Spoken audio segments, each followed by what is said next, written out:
Hi, I'm Chloe Martinez, and I thought losing my baby brother Lucas would be the worst thing that ever happened to me. I was wrong. The worst part was discovering that Victoria, my stepmother, let it happen on purpose. She played the grieving widow perfectly, while secretly celebrating what she thought would make her rich. But when the lawyer called with my father's real will, her performance came to an abrupt end. Now she's the one drowning, and I'm the one holding the life preserver she'll never reach. Before we jump back in, tell us where you're tuning in from, and if this story touches you, make sure you're subscribed, because tomorrow I've saved something extra special for you. The Tennessee heat hung thick as molasses that July afternoon when everything changed forever. I was 24, working double shifts at Riverside General Hospital as a nurse, trying to save enough money to finally move out of the house I'd grown up in but no longer felt welcome in. Victoria Hayes had made sure of that from the moment she married my father 3 years earlier, bringing her designer handbags and fake smile into our world like a virus wearing pearls. I remember pulling into the driveway of our Maple Grove drive home, exhausted from a 12-hour shift that had included 2 cardiac arrests and a car accident victim who reminded me too much of my own mother. The white colonial house with its wraparound porch looked peaceful in the golden afternoon light, but something felt wrong the second I turned off my Honda Civic's engine. The silence was too complete, too heavy. Victoria's silver Mercedes was parked in its usual spot, pristine as always, not a speck of dust marring its expensive finish. My father's work truck was gone, which meant he was still at the landscaping company, probably bidding on another commercial contract that would keep him working late into the evening. He'd been doing that more often lately, I realized, staying away from home until Victoria was already in bed. Maybe he was starting to see through her performance too. I grabbed my nursing bag from the passenger seat and walked toward the front door, my scrubs sticking to my skin in the humid air. That's when I heard it. Or rather, didn't hear it. Lucas should have been making noise. My 3-year-old half-brother was the most energetic toddler I'd ever known, constantly chattering, laughing, or singing the theme songs from his favorite cartoons. The house never stayed quiet for more than 5 minutes when he was awake. But it was 4:30 in the afternoon, well past his nap time, and the silence felt like a weight pressing down on my chest. I fumbled with my keys at the front door, calling out as I stepped inside. "Victoria? Lucas? I'm home."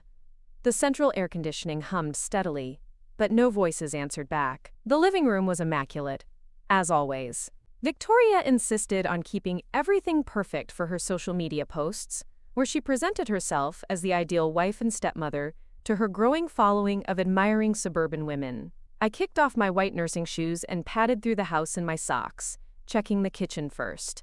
The granite countertops gleamed under the recessed lighting, and I noticed Victoria's wine glass sitting by the sink, lipstick marks on the rim indicating she'd been drinking.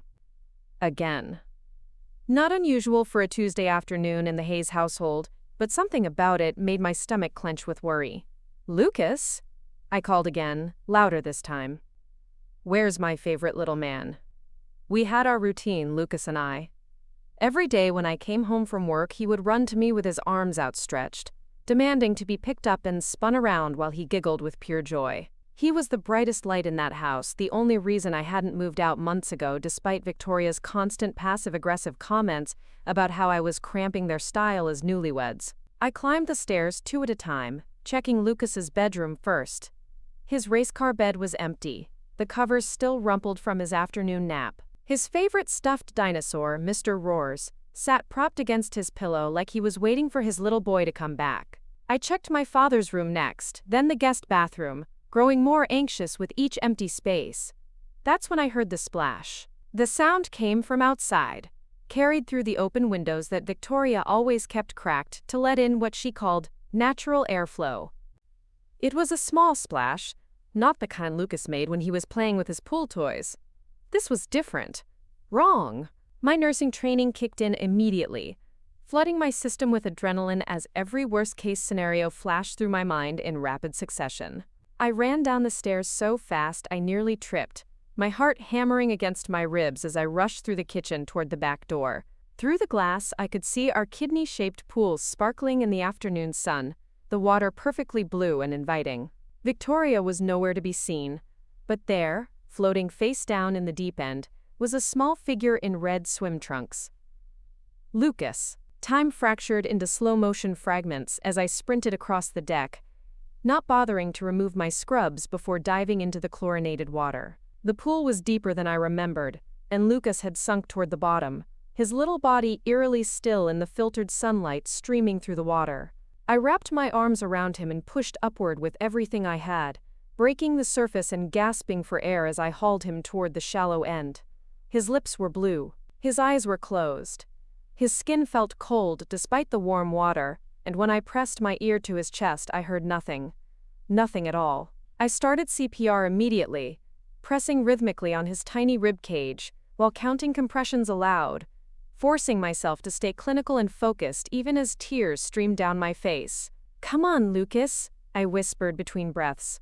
"Come back to me, baby. Please come back." I don't know how long I worked on him before the paramedics arrived. It felt like hours, but it was probably only minutes. Someone must have called 911. Someone must have heard me screaming his name. The next thing I remember clearly was being pulled away from Lucas's still form as the EMTs took over, their movements efficient and professional as they loaded my baby brother into the ambulance. Victoria appeared then, as if materialized from thin air.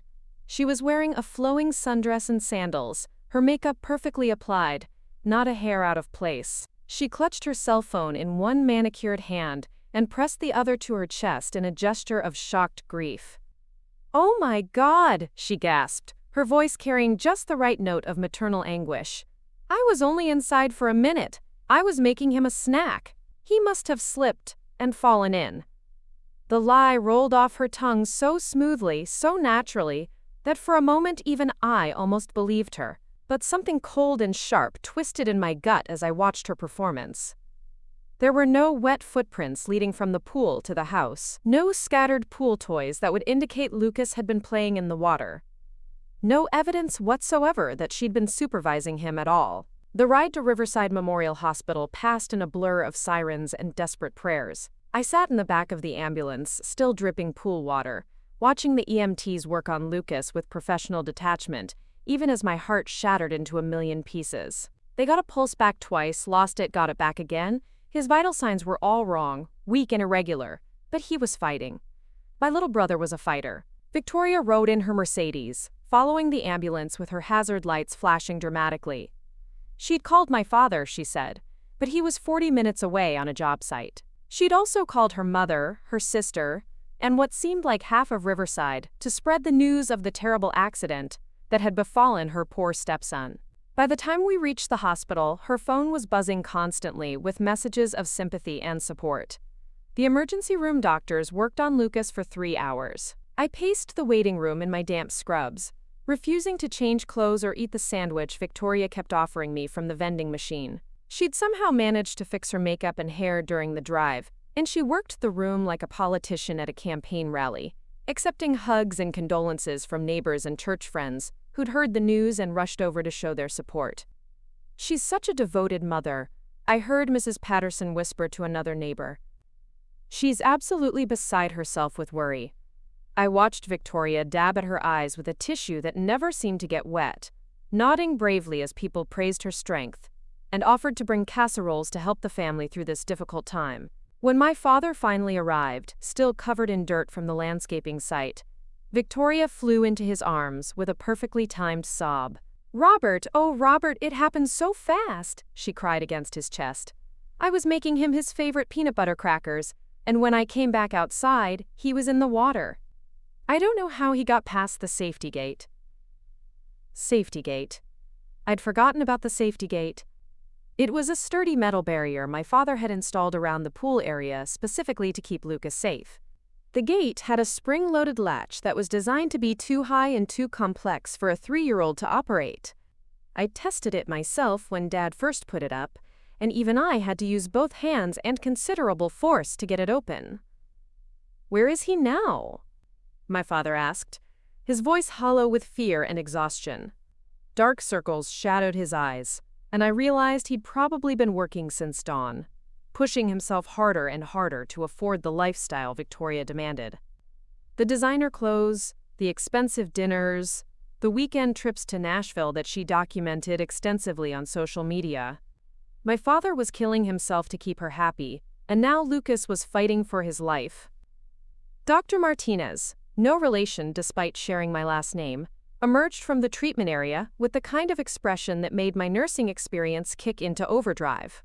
I knew that look. I'd seen it too many times before. "Mr. Martinez," she said gently, "I need to speak with you about Lucas's condition." We gathered in a small family conference room with beige walls and uncomfortable chairs. Dr. Martinez sat across from us, her hands folded on the table, her voice calm and clinical as she delivered the news that would change everything. "Lucas suffered what we call a hypoxic brain injury," she explained. "He was without oxygen for an extended period of time. We've managed to stabilize his heart rate and breathing, but the brain damage is severe." Victoria made a sound like a wounded animal, covering her face with her hands. My father's shoulders sagged as if all the air had been knocked out of him. I felt numb, disconnected from my body, like I was watching this happen to someone else's family. "What does that mean?" I heard myself ask. "What's his prognosis?" Preparing and narrating this story took us a lot of time, so if you are enjoying it, subscribe to our channel. It means a lot to us. Now back to the story. Dr. Martinez looked directly at me, recognizing a fellow medical professional. "He's in a coma. His brain activity is minimal. We'll know more in the next few days, but I want you to prepare yourselves for the possibility that even if he wakes up, he may never be the same child you knew before." The words hit like physical blows. Lucas, my brilliant, funny, energetic little brother who could recite the entire alphabet and count to 50 in both English and Spanish. Lucas, who insisted on wearing his Superman cape to the grocery store, and who made up elaborate stories about his stuffed animals going on adventures. Lucas, who called me Sissy Chloe, and who always saved me the last bite of his ice cream because sharing was caring. That Lucas might be gone forever, even if his body survived. Victoria's sobs filled the small room, echoing off the walls with theatrical intensity. She rocked back and forth in her chair, clutching my father's hand like an anchor in a storm. "This is all my fault," she wailed. "I should have been watching him more closely. I should have never left him alone for even a second." But I was watching her face between the dramatic gestures, and something wasn't right. Her tears were real enough, but they felt calculated, timed, like she was performing grief rather than experiencing it. And when she thought no one was looking, when my father was talking to Dr. Martinez about treatment options and insurance coverage, I caught something in Victoria's expression that made my blood run cold. Relief. For just a split second, when she thought no one was paying attention, Victoria looked relieved. Not devastated, not guilty, relieved. Like a burden had been lifted from her shoulders rather than tragedy striking her family. That night, while Lucas lay unconscious in the pediatric ICU with machines breathing for him and monitoring every vital sign, I couldn't shake the image of Victoria's face in that unguarded moment. I sat in the uncomfortable hospital chair beside my brother's bed, listening to the rhythmic beeping of his monitors and trying to make sense of what I'd seen. Victoria had gone home to quote quote quote quote quote quote quote quote quote quote quote quote quote quote quote Victoria or quote quote quote quote quote quote quote quote quote quote quote quote quote as she'd announced to the nursing staff with just the right amount of brave determination. My father had stayed until visiting hours ended, then reluctantly left to handle some business at the landscaping company. Something about a major contract that couldn't wait. Victoria had insisted. She needed him to keep working, to keep providing, even in the midst of our family crisis. I'd used my employee privileges to stay past visiting hours, claiming I needed to monitor Lucas's condition from a medical perspective. The night shift nurses knew me well enough to bend the rules, and they could see how much I needed to be there. Lucas looked so small in the hospital bed, dwarfed by the medical equipment surrounding him. His face was peaceful, almost angelic, but the machines told a different story. Brain activity minimal. Reflexes absent. The beautiful, brilliant mind that had made my little brother such a joy to be around was damaged, possibly beyond repair. I held his small hand in mine, careful not to disturb the IV line, and whispered all the stories he loved to hear. About brave knights and magical dragons, about superheroes who saved the day, and little boys who grew up to be anything they wanted to be. His fingers felt warm in mine, but they didn't squeeze back the way they used to when I told him bedtime stories. Around midnight, when the hospital had settled into its quiet nighttime rhythm, I made a decision that would change the course of everything that followed. I was going to find out exactly what had happened in those moments before I came home and found Lucas in the pool. Victoria's story didn't add up, and my nursing instincts were screaming that something was very, very wrong. I spent the rest of the night researching drowning incidents involving toddlers, reading medical journals and case studies on my phone while Lucas slept under the watchful eyes of the machines. What I learned made my suspicions even stronger. Children Lucas's age didn't just slip and fall into pools, especially not when proper safety measures were in place. They climbed, they struggled, they made noise. A child simply slipping into a pool and drowning silently while an adult was nearby was extremely unusual. Moreover, the positioning of Lucas's body when I found him suggested he'd been in the water for more than just a few minutes. The way he'd sunk to the bottom, the temperature of his skin, the complete absence of any struggle or attempt to save himself. It painted a picture that Victoria's story couldn't explain. By the time dawn broke over Riverside, painting the hospital windows with pale yellow light, I'd made another decision. I was going to document everything. Every inconsistency in Victoria's story. Every detail that didn't match up with the evidence. Every moment of suspicious behavior I'd witnessed. If my baby brother couldn't speak for himself, then I would speak for him. The next few days passed in a haze of medical consultations, insurance, paperwork, and an endless stream of visitors offering their condolences and support. Victoria played the role of grieving stepmother with Academy Award-worthy skill, accepting casseroles and flower arrangements with gracious tears and brave smiles. She gave interviews to the local news station about pool safety, urging other parents to learn from her terrible mistake and never leave their children unsupervised around water. "I just want something good to come out of this tragedy," she said to the Channel 7 reporter, her voice breaking at precisely the right moment. "If Lucas's story can save even one other child, then maybe there's a purpose to all this pain." The camera loved her, and the community ate it up. Donations poured in to help with medical expenses. The church organized meal trains and babysitting services for when Lucas came home. Everyone assumed he was coming home. Everyone except Dr. Martinez, who pulled me aside on the fourth day with test results that confirmed my worst fears. "The brain damage is extensive," she said quietly, away from my father and Victoria, who were meeting with the hospital's financial counselor. "He's showing no signs of higher brain function. His body is alive, but Chloe, the Lucas you knew, is gone." I felt something die inside me when she said those words. Not hope, exactly, because I'd been preparing myself for this possibility since that first night. What died was my innocence. My ability to believe that bad things happened randomly, that tragedy struck without reason or warning. Because looking at Victoria's performance over the past 4 days, watching her milk every ounce of sympathy and attention from Lucas's condition, I was becoming more and more convinced that what happened to my brother wasn't an accident at all. That evening, after Victoria had finally gone home to, quote, get some real rest, I decided to do something that went against every instinct I'd been raised with about family loyalty and giving people the benefit of the doubt. I was going to investigate my stepmother. I started with the simplest thing, the timeline. Victoria claimed she'd gone inside to make Lucas a snack and had only been gone for, quote, a minute, maybe 2 at most. But when I'd arrived home at 4:30, her wine glass had been sitting by the sink with dried lipstick marks on the rim. The wine had been room temperature, not freshly poured.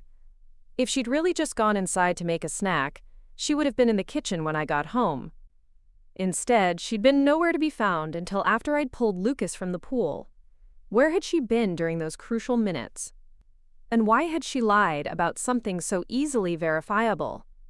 I called Kevin Walsh, our next-door neighbor, and asked if he'd been home that afternoon. Kevin worked from home as a freelance graphic designer, and his office window faced our backyard. If anyone had seen what really happened, it would be him.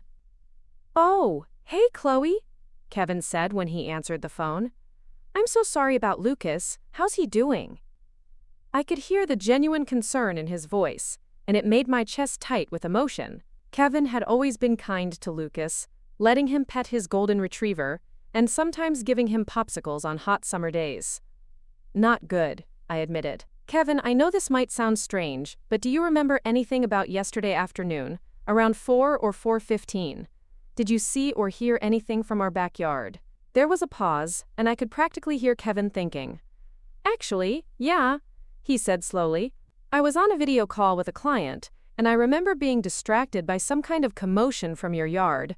Not loud, just movement, I guess. When I glanced out the window, I saw Victoria by the pool, but I didn't see Lucas anywhere." My heart started beating faster. "What time was this?" "Had to be around 4, maybe a little after." The call started at 3:30 and we were about halfway through when I noticed her.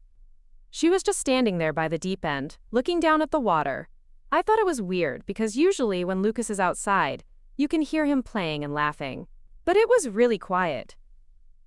Standing by the deep end, looking down at the water, a full 30 minutes before I came home and found Lucas floating in that exact spot. My hands started shaking as the implications hit me like a freight train.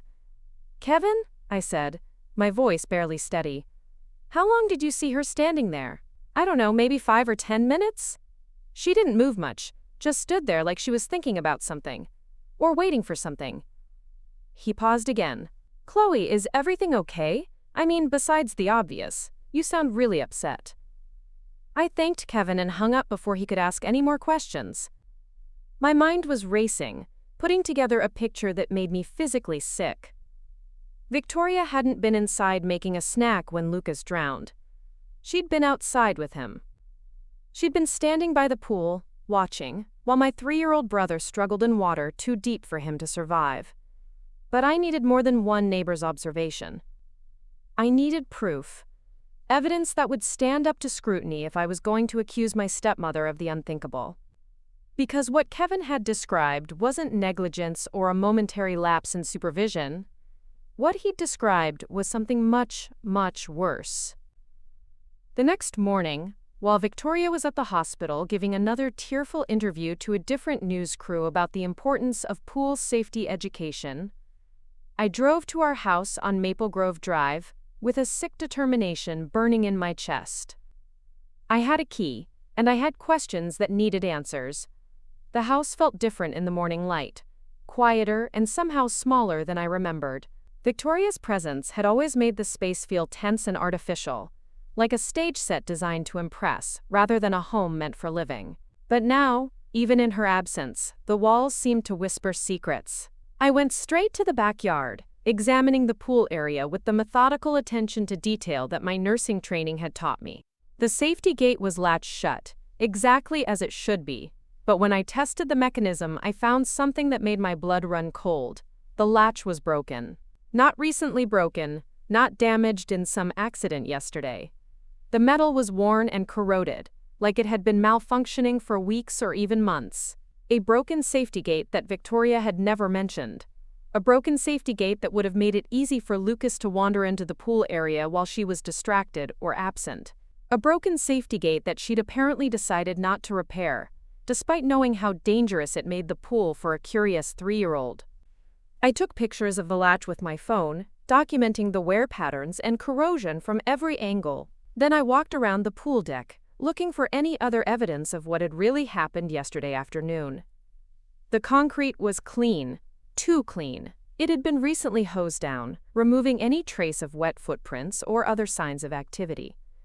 But Victoria had missed something. In the landscaping around the pool, I found Lucas's favorite pool toy, a rubber dinosaur that squeaked when you squeezed it. The toy was bone dry, sitting under a bush where it had apparently been thrown or kicked. If Lucas had been playing in the pool when he drowned, the toy should have been wet. It should have been floating in the water when I found him, or at least somewhere near the pool's edge. Instead, it was hidden in the landscaping, dry as dust, like someone had deliberately removed it from the scene.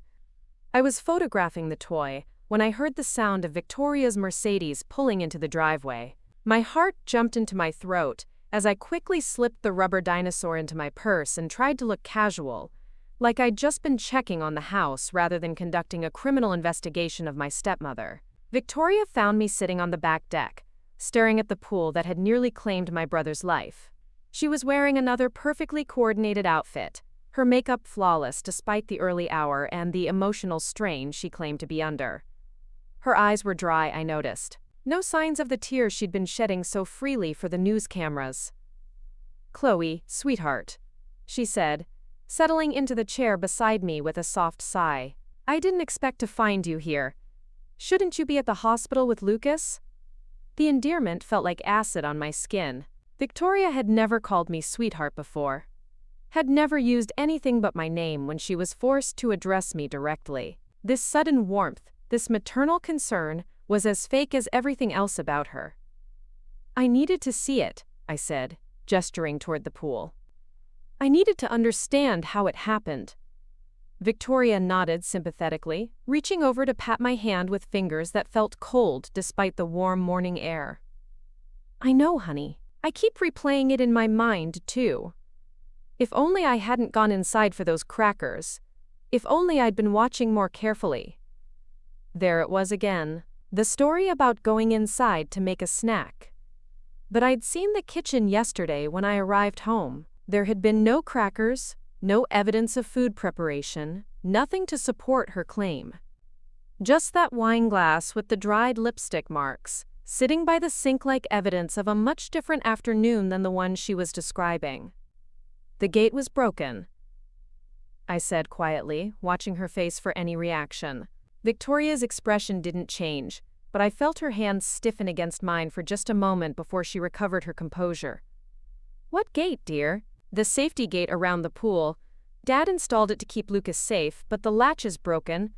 Has been for a while, from the looks of it." She pulled her hand back, smoothing her skirt with nervous fingers. "Oh, that," she said with a dismissive wave. "Robert mentioned it was sticking a few weeks ago. I told him I'd call someone to fix it, but with everything going on, I just forgot. You know how busy things have been with his work and my charity commitments?" Forgot. She'd forgotten to repair the one thing standing between my 3-year-old brother and a potential death trap. She'd forgotten, and then she'd forgotten to mention the broken gate to the doctors, the police, or anyone else investigating Lucas's drowning. How convenient. "Did you tell the police about the gate?" I asked, keeping my voice neutral and concerned rather than accusatory. Victoria's eyes flashed with something that might have been irritation before she schooled her features back into an expression of grief. "There was so much happening yesterday, so much chaos. I was in shock, Chloe. I wasn't thinking clearly about mechanical details. I was thinking about getting Lucas to the hospital." Another lie. I'd watched Victoria in the emergency room, and she'd been thinking clearly enough to call half the town and coordinate her media appearances. She'd been thinking clearly enough to fix her makeup and hair for the cameras, but she'd somehow forgotten to mention the one detail that would explain how Lucas had accessed the pool area in the first place. I spent another hour at the house, ostensibly helping Victoria tidy up, but actually looking for any other evidence that might contradict her story. I found more than I'd bargained for. In the trash can beside Victoria's vanity table, buried under tissues and cotton balls, I discovered something that made my hands shake with rage. Nail polish remover. A bottle that was nearly empty, with fresh cotton balls stained the same coral pink that Victoria had been wearing the day before. She'd removed her manicure yesterday evening, sometime after we'd returned from the hospital. Why would a grieving stepmother be concerned about chipped nail polish while her child lay in a coma? Unless she'd broken those nails during a struggle. Unless there was evidence under her fingernails that she needed to destroy before anyone thought to look for it. I photographed the evidence with my phone, then carefully extracted the stained cotton balls and sealed them in a plastic bag I found in the kitchen. If Victoria had hurt Lucas, if she'd held him under the water while he fought for his life, there might still be traces of his DNA under her nails. The nail polish remover would have destroyed most of it, but sometimes trace amounts survived in the cuticle area. It wasn't much, but it was something. Combined with Kevin's testimony about seeing her by the pool at 4 o'clock, the broken safety gate she'd failed to mention, and the mysterious absence of any evidence that Lucas had been playing before he drowned, It was starting to paint a picture that no amount of crocodile tears could erase. By the time I left the house that afternoon, I'd made a decision that would have horrified the old me, the naive young woman who still believed that family meant everything and that people were basically good at heart. I was going to the police. Not to file a formal complaint, not yet. I didn't have enough evidence for that, and I knew how these things worked in small southern towns, where appearances mattered more than truth. Victoria was a pillar of the community, a devoted wife and charity volunteer, who organized bake sales and participated in church fundraisers. I was just the bitter stepdaughter who'd never gotten along with her father's new wife. But I could plant seeds. I could share my concerns with Detective Ray Morrison, who'd handled the initial report and who'd known my family since I was in high school. I could present the inconsistencies in Victoria's story as questions rather than accusations, professional observations from someone with medical training who wanted to make sure all the facts were documented properly. Detective Morrison listened to everything I had to say with the patient attention of a man who'd seen enough family tragedies to know that truth was often stranger and more terrible than fiction. He took notes when I described the timeline discrepancies, the broken safety gate, and Kevin's observations about Victoria's behavior. He didn't dismiss my concerns, but he didn't immediately leap into action either. "These are good observations, Chloe," he said when I finished my presentation. "And I appreciate you bringing them to my attention. But I have to ask, is there any chance your grief is making you see patterns that aren't really there? Sometimes, when we lose someone we love, we need someone to blame." It was a fair question, and one I'd asked myself a dozen times over the past few days. Was I so desperate to make sense of Lucas's accident that I was manufacturing a conspiracy where none existed? Was my dislike of Victoria coloring my interpretation of perfectly innocent behavior? But then I thought about that moment of relief I'd seen on her face in the hospital conference room. I thought about Kevin's description of her standing motionless by the pool, looking down at the water where my brother would soon be drowning. I thought about the nail polish remover and the missing pool toy and the broken gate she'd conveniently forgotten to mention. "Detective Morrison," I said, "I know how this sounds. I know it seems like I'm grasping at straws because I can't accept that accidents happen. But Lucas was my baby brother.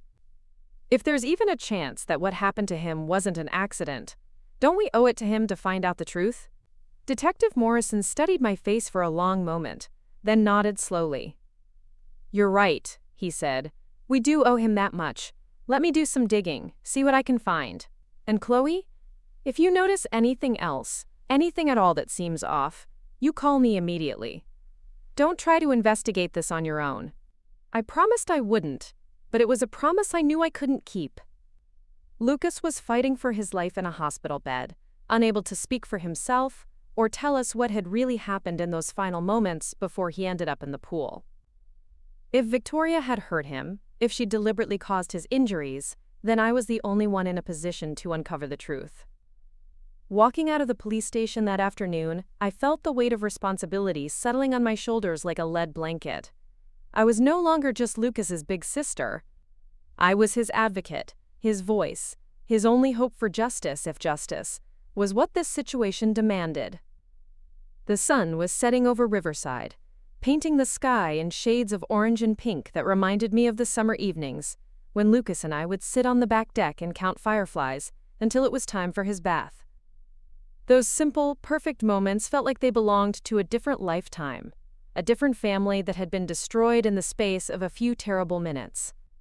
But as I drove back to the hospital to spend another night beside my brother's bed, I made myself a promise.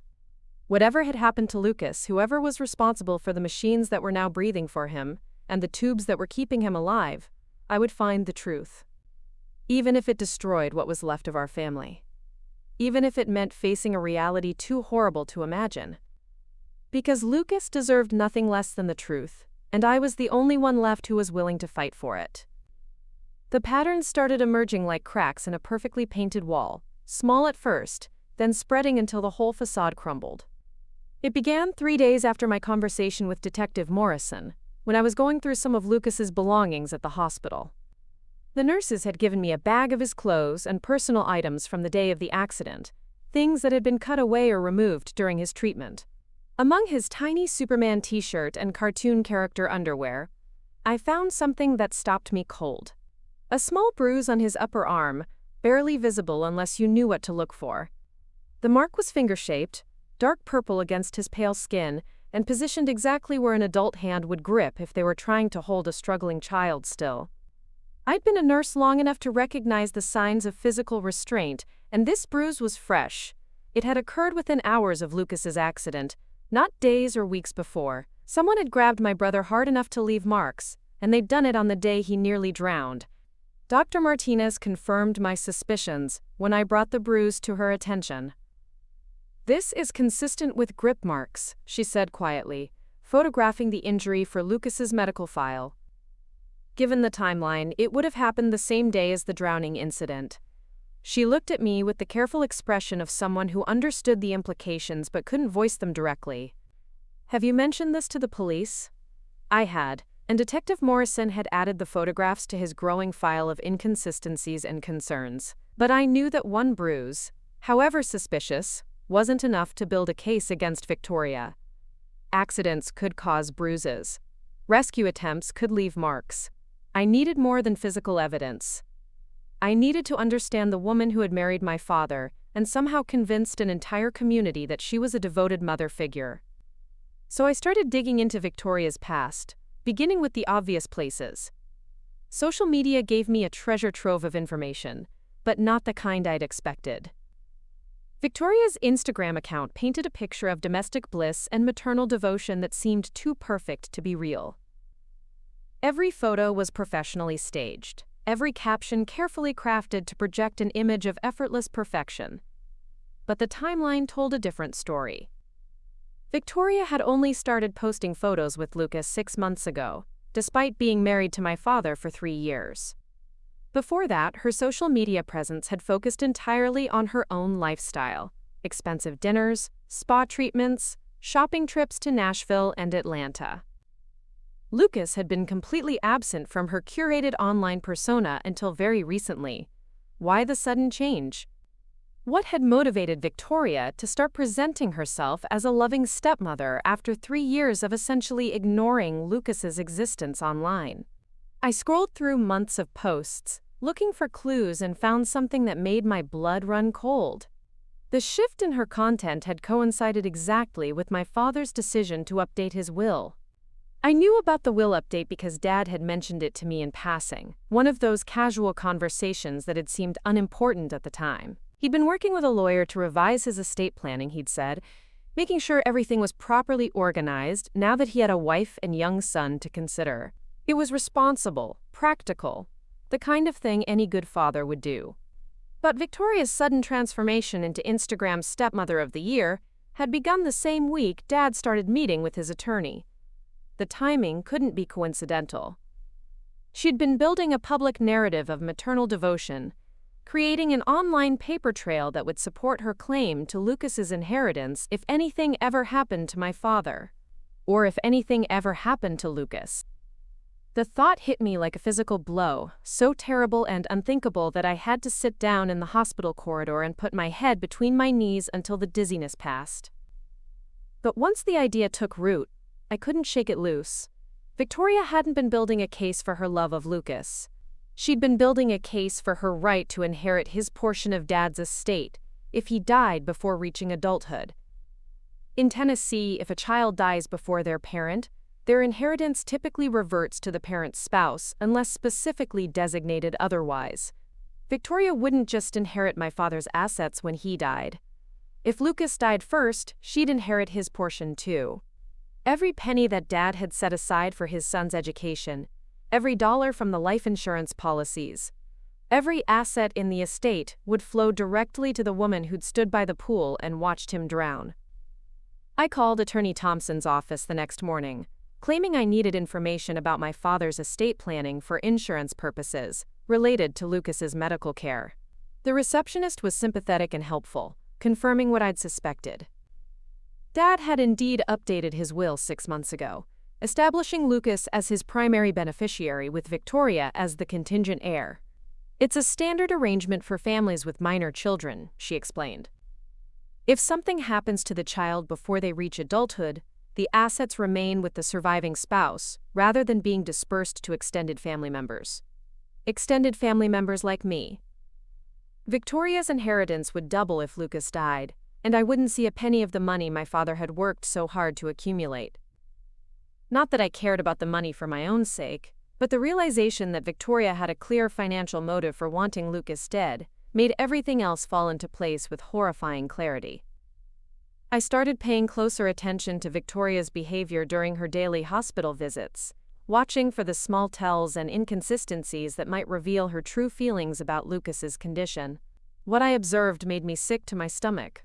She performed grief beautifully for the doctors and nurses, dabbing at her eyes with tissues and speaking in broken whispers about her sweet boy.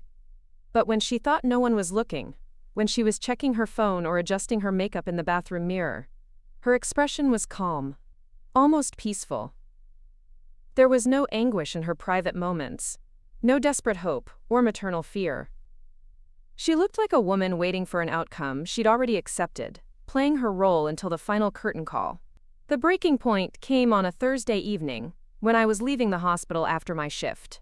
I'd stopped by Lucas's room to check on him, as I did every day, and found Victoria there alone.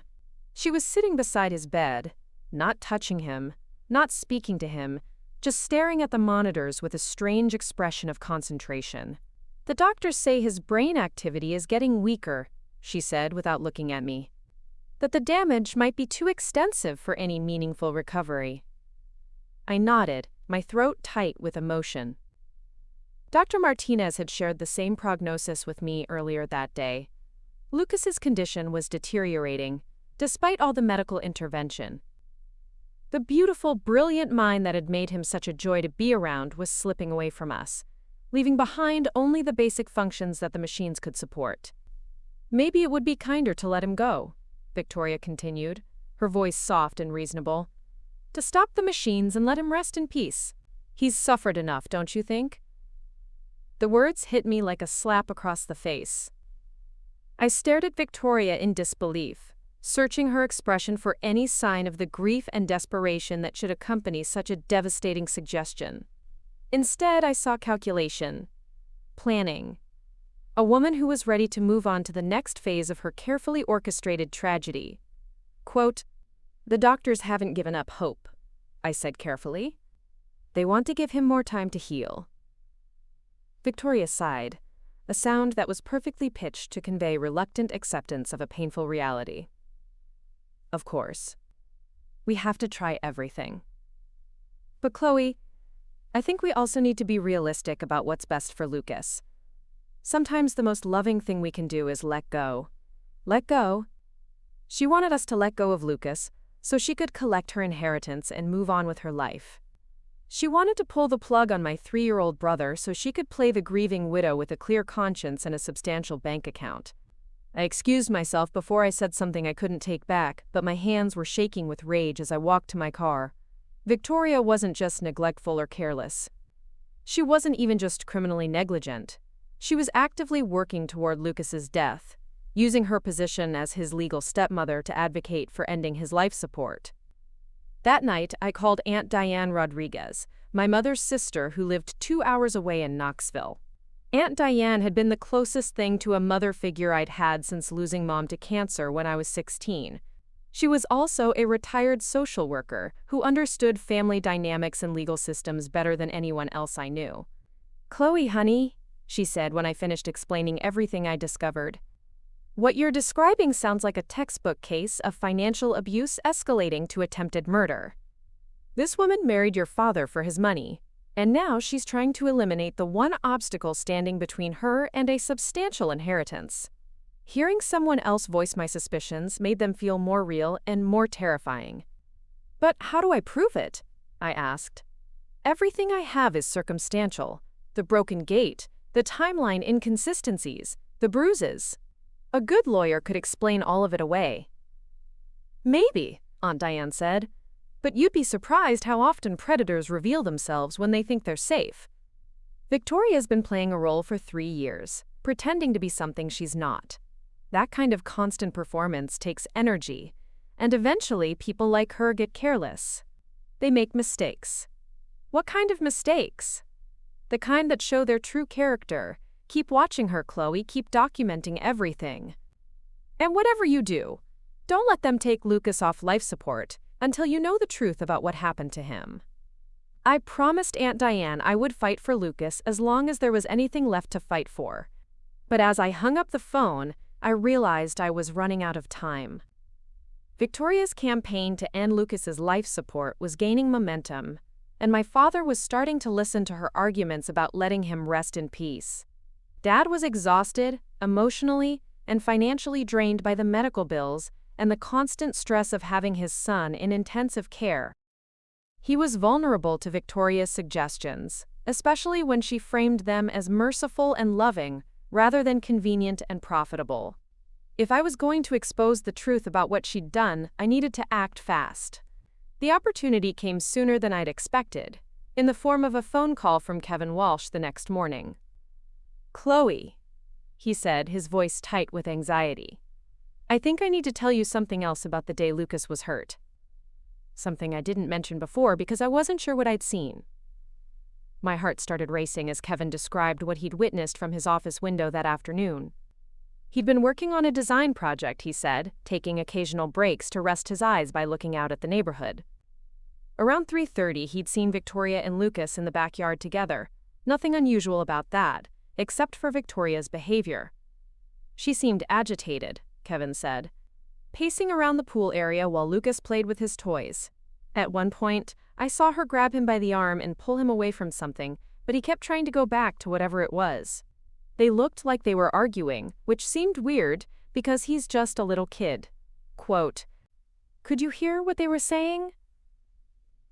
Not clearly, but Victoria's voice was raised, angry, and Lucas was crying at one point. That's when I stopped paying attention, because it felt like I was intruding on a private family moment. I figured she was just having a bad day, or he was being stubborn about nap time.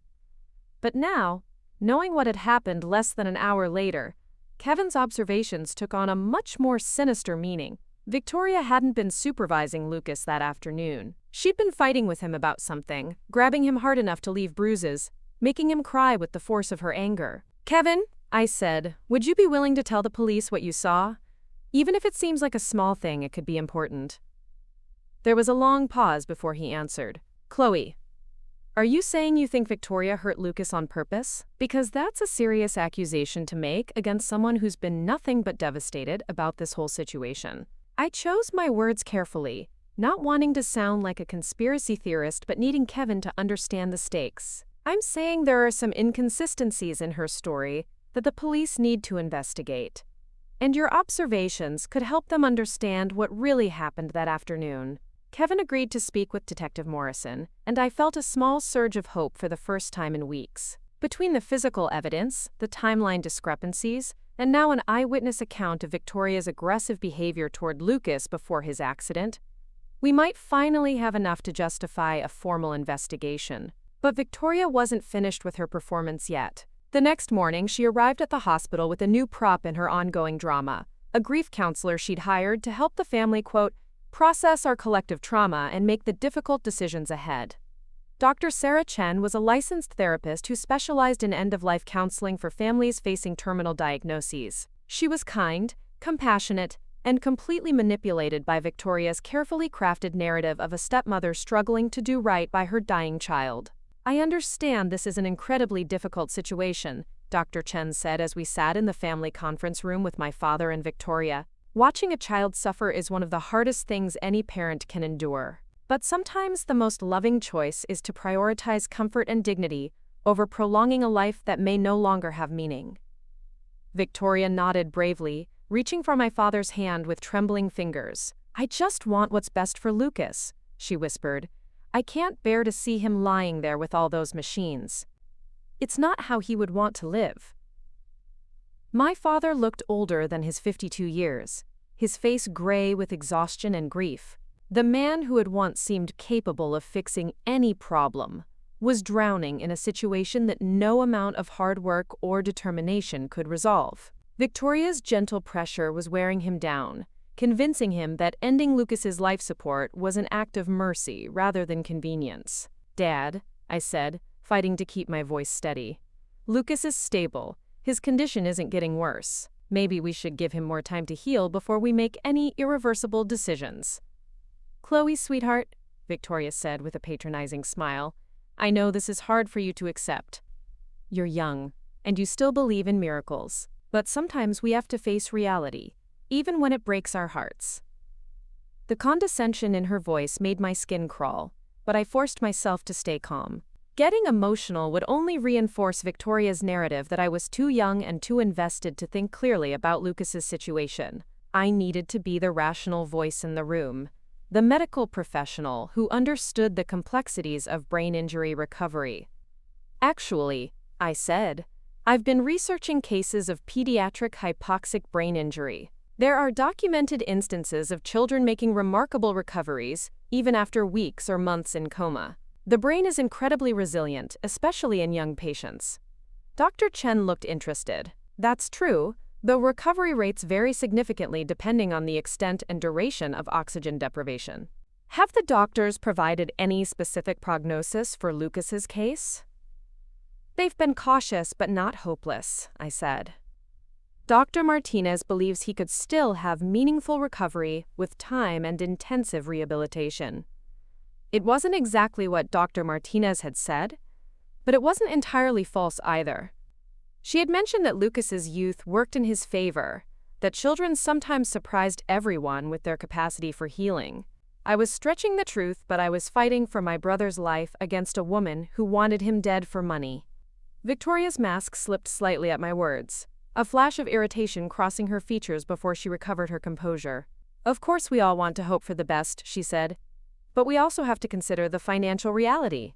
These medical bills are enormous, and they're only going to get worse if we pursue aggressive long-term treatment." There it was, the first crack in her facade of maternal concern. She'd revealed what was really driving her push to end Lucas's life support. Money. Not mercy, not love, not even a genuine belief that he was suffering. She was worried about the cost of his care eating into the inheritance she was so eager to claim. My father looked up sharply at her words. "Victoria, we'll figure out the money. That's not what matters here." "Of course not," she said quickly, backtracking from her mistake. "I just meant that we need to be practical about our options. Lucas deserves the best care possible, but if there's no real hope for recovery, maybe we should focus on making him comfortable instead of putting him through more procedures." But the damage was done. I could see the doubt creeping into my father's eyes as he realized that Victoria's primary concern wasn't Lucas's well-being. For the first time since the accident, he was questioning her motives instead of simply accepting her guidance. Dr. Chen seemed to pick up on the tension in the room. "Perhaps we should table this discussion for now," she suggested. "These decisions don't need to be made immediately. Sometimes families benefit from taking time to process their emotions before moving forward." Victoria's smile was tight with frustration, but she agreed to postpone any decisions about Lucas's care. After Dr. Chen left, she excused herself to make some phone calls, leaving my father and me alone in the conference room for the first time since the accident. "Dad," I said gently, "can I ask you something?" He nodded, looking exhausted and defeated. "How much did Victoria know about your will when you updated it 6 months ago?" My father's eyes sharpened slightly. "What do you mean?" "I mean, did she know that Lucas would inherit everything if something happened to you? And that she would inherit his portion if something happened to him first?" The silence stretched between us as my father processed the implications of my question. I could see him mentally reviewing the timeline, remembering conversations and behaviors that might have seemed innocent at the time but took on new meaning in light of recent events. "Chloe," he said slowly, "are you suggesting that Victoria had something to do with Lucas's accident?" I took a deep breath, knowing that my next words would either save my brother's life or destroy what was left of our family. "Dad, I think Victoria tried to kill Lucas, and I think she's still trying to finish what she started." The words hung in the air between us like a physical presence, too terrible to ignore but too awful to fully accept. My father stared at me with an expression of shock and growing horror as I laid out everything I'd discovered. The broken safety gate, the timeline inconsistencies, Kevin's eyewitness account, the suspicious bruises, and Victoria's sudden interest in ending life support. When I finished, my father sat in silence for several long minutes, his hands clasped so tightly in his lap that his knuckles were white. "You really believe she would hurt Lucas for money?" he finally asked. "I think she married you for money," I said. "And I think she saw Lucas as an obstacle to getting what she wanted." "Dad, look at her behavior since the accident. Really look at it. Does she act like a woman who's devastated by the thought of losing her stepson? Or does she act like someone who's going through the motions until she can collect her inheritance?" My father closed his eyes, and I could see him replaying every interaction, every conversation, every moment of Victoria's performance over the past 2 weeks. When he opened them again, there was a hardness in his expression that I'd never seen before. "What do we do?" he asked. That's when I knew I had an ally in the fight for Lucas's life. My father might have been blinded by Victoria's act for 3 years, but he wasn't willing to sacrifice his son to maintain his illusions about his wife. Together, we were going to find the truth about what happened in those crucial minutes by the pool, and we were going to make sure Victoria paid for what she'd done. The real investigation was just beginning. Victoria's desperation revealed itself in ways I never could have anticipated. The morning after my father and I decided to investigate her together, she arrived at the hospital with an arsenal of legal documents and a court-appointed advocate who specialized in medical ethics. She'd spent the entire night researching guardianship laws and patient rights, building a case to override my father's authority as Lucas's biological parent. "I've been doing some research," she announced to Dr. Martinez and the assembled medical team, her voice steady and professional despite the dark circles under her carefully concealed eyes. "As Lucas's legal stepmother and designated medical proxy in Robert's absence, I have the right to make decisions about his care when his biological father is too emotionally compromised to act rationally." The legal advocate, a stern-faced woman named Margaret Flores, nodded approvingly as Victoria presented documents that painted my father as an unstable, grief-stricken parent who was prolonging his son's suffering out of denial rather than love. The paperwork was thorough, professionally prepared, and completely fabricated to support Victoria's narrative. "Mrs. Hayes has demonstrated remarkable strength and clarity during this difficult time," Ms. Flores explained to the bewildered medical staff. "She's consulted with multiple specialists, sought counseling to process her grief, and carefully considered all options for Lucas's care. In contrast, Mr. Martinez has been unwilling to accept medical reality and has made decisions based on emotion rather than his son's best interests." I watched this performance from the corner of the room, my stomach churning with disgust and disbelief. Victoria had spent the entire night creating a legal framework to murder my brother, and she was presenting it as an act of compassion and maternal responsibility. Even more horrifying was how convincing she sounded. To anyone who didn't know the truth about her motives, she appeared to be a devoted stepmother trying to spare her family additional suffering. Dr. Martinez looked uncomfortable with the sudden legal complexity of what should have been a straightforward medical situation. "I appreciate everyone's concern for Lucas's well-being," she said carefully, "but any decisions about his care need to be made collaboratively, with input from all family members and the medical team. We're not at a point where immediate action is required." "Actually," Victoria said, producing another document from her folder, "we are approaching a critical decision point. The insurance company has indicated that they'll only cover intensive care for another 2 weeks without evidence of meaningful improvement. After that, the family will be responsible for approximately $15,000 per week in medical expenses." The number hit the room like a physical blow. Even my father, who owned a successful business, couldn't sustain that kind of financial burden indefinitely. Victoria had done her homework, researching not just the legal aspects of guardianship, but the economic realities that would force difficult decisions about Lucas's care. Of course, money shouldn't be the determining factor in medical decisions. Victoria continued, her voice heavy with false regret. "But we have to be realistic about what we can afford and what Lucas would want if he could speak for himself. Would he really want his family to go into bankruptcy trying to maintain a life that may no longer have any quality or meaning?" It was a masterful manipulation, framing financial concerns as practical wisdom while positioning herself as the only family member brave enough to face reality. She was using the system against us, leveraging legal precedents and insurance limitations to achieve what she couldn't accomplish through direct argument. My father stood up abruptly, his chair scraping against the floor with a harsh sound that made everyone in the room turn toward him. "I need to speak with my daughter privately," he said, his voice tight with controlled emotion. "Excuse us." He led me out of the conference room and down the hallway to a quiet alcove near the hospital chapel. His hands were shaking slightly, and I could see the full weight of Victoria's betrayal finally hitting him. The woman he'd married, the person he'd trusted with his home and his son, was actively working to end Lucas's life for money.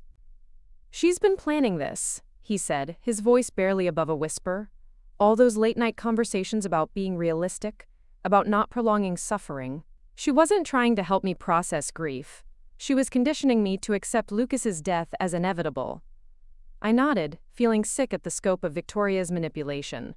"Dad, we need to call Detective Morrison. This changes everything. She's not just covering up what she did to Lucas. She's actively trying to finish killing him through the legal system." "But what if we're wrong?" my father asked, and I could hear the last vestiges of his faith in Victoria struggling against the evidence. "What if she really does think she's doing what's best for Lucas, and we're seeing conspiracy where there's just grief and confusion?"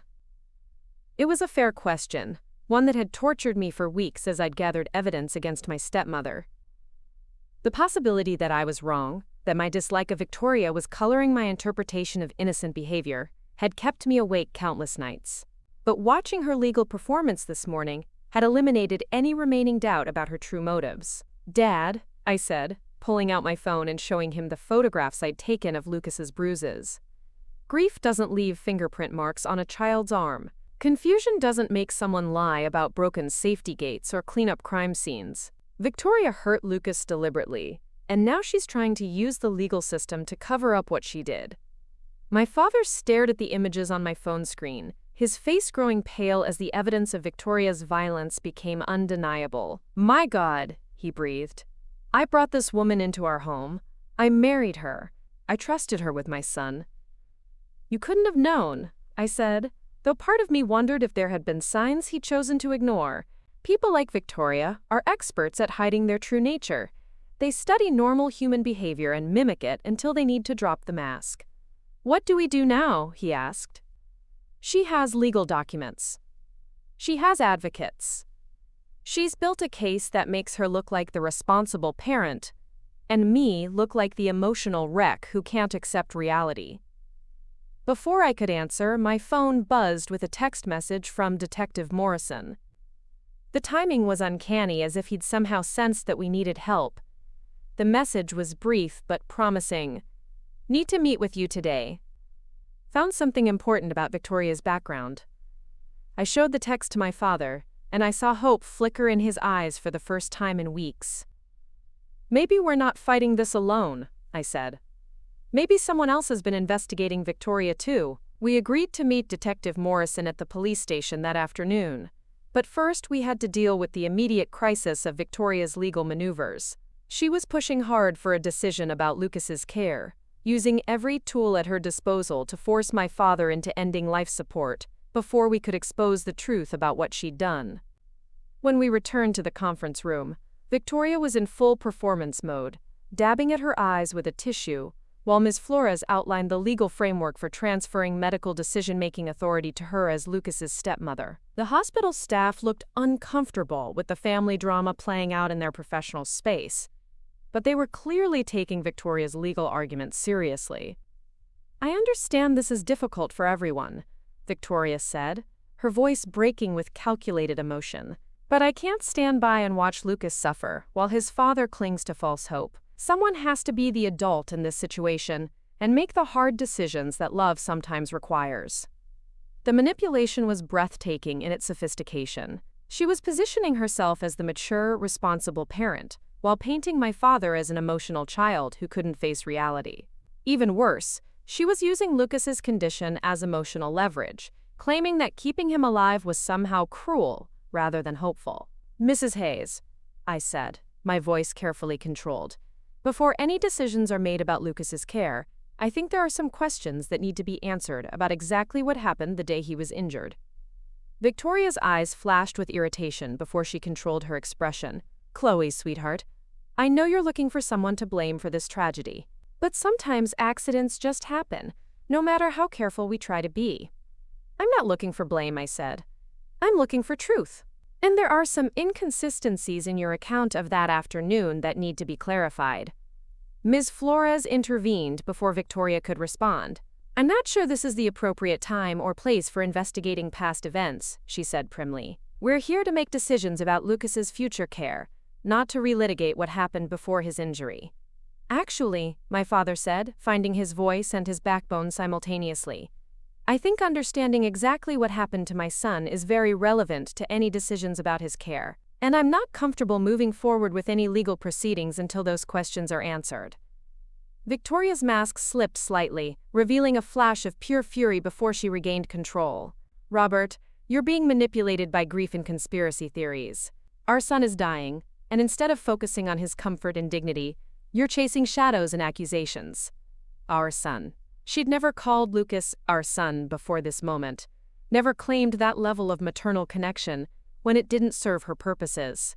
Now she was using possessive language to strengthen her legal position while simultaneously positioning my father as an outsider to his own child's care. Dr. Martinez looked increasingly uncomfortable with the family conflict playing out in her professional space. Perhaps we should postpone this discussion until everyone has had time to process their emotions and consult with their own legal representation, she suggested diplomatically. There is no time for delays, Victoria said urgently. Every day we wait is another day Lucas suffers unnecessarily. Every day we postpone this decision is another day his family accumulates crushing medical debt. At some point, compassion has to outweigh denial. She was good. Even knowing her true motives, I could see how her arguments would be persuasive to neutral observers. She sounded rational, compassionate, and practical, while my father and I probably appeared emotional and conspiracy-minded. Victoria had spent 3 years studying our family dynamics, learning exactly which buttons to push and which fears to exploit. But she'd made one crucial mistake in her performance. She'd revealed how much she knew about the insurance coverage and medical costs, details that a genuinely grieving stepmother wouldn't have researched with such precision. Her financial focus had shown through her mask of maternal concern, providing evidence of the mercenary calculations driving her push to end Lucas's life support. Victoria, I said quietly, how did you know the exact weekly cost of Lucas's care? When did you have time to research insurance coverage limits and medical billing procedures? The question hung in the air like an accusation, and I saw Victoria's face tighten as she realized her mistake. A mother focused on her child's well-being wouldn't have detailed financial information memorized. Only someone planning for their child's death would have researched the economics of life support with such thoroughness. I've been trying to understand all our options, she said defensively. It's called being responsible and preparing for difficult decisions. Or it's called planning for an outcome you're hoping to achieve.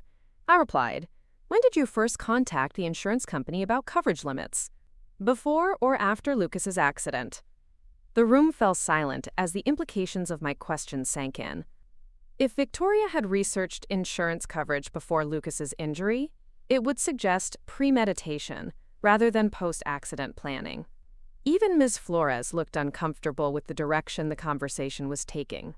I resent the implication of that question, Victoria said, her voice rising slightly with indignation. I'm trying to help this family make informed decisions during the worst crisis we've ever faced, and I'm being treated like a criminal for being practical about our limitations. But the damage was done. My father was watching Victoria with new eyes, seeing past the performance to the calculating mind beneath. Dr. Martinez was taking notes, documenting the family conflict for the medical record. Even Miss Flores seemed less convinced of Victoria's maternal devotion than she had been an hour earlier. I think we need to table this discussion pending further investigation, Dr. Martinez said firmly. Lucas's condition is stable, and there's no medical emergency requiring immediate decisions about his care. The family needs time to resolve their differences before any major decisions are made. Victoria's frustration was barely contained as the meeting broke up without the resolution she'd been pushing for. She gathered her legal documents with sharp, angry movements, while Ms. Flores explained that the guardianship petition would need to be postponed until the family situation was clarified. As the room emptied, Victoria cornered my father and me near the doorway. Her mask had slipped completely now, revealing the cold calculation beneath her performance of maternal grief. "You're making a huge mistake," she said, her voice low and threatening. "Lucas is never going to recover. You're prolonging his suffering and destroying this family's financial future out of selfish denial. When you finally accept reality, don't expect me to clean up the mess you've created." "Is that a threat?" my father asked, his voice steady despite the fear I could see in his eyes. "It's a promise," Victoria replied. "I won't stand by and watch you throw away everything we've built together for a child who's already gone. One way or another, this is going to end." She walked away then, her heels clicking against the hospital floor with sharp, aggressive sounds that echoed down the corridor like gunshots. My father and I stood there in stunned silence, processing the full scope of what we'd just witnessed. Victoria had dropped her mask completely, revealing herself as someone capable of making threats against a family fighting for their child's life.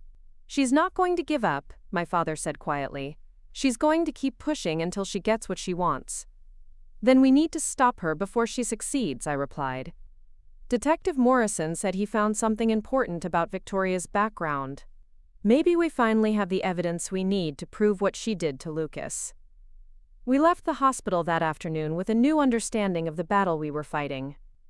This wasn't just about proving Victoria's guilt or getting justice for Lucas. It was about preventing her from finishing what she'd started, from using the legal system to achieve the murder she'd attempted by the pool. Victoria had revealed herself as someone who would stop at nothing to claim her inheritance, even if it meant destroying the last remnants of our family in the process. But she'd also revealed her weaknesses, her greed, her impatience, and her inability to maintain her performance under pressure.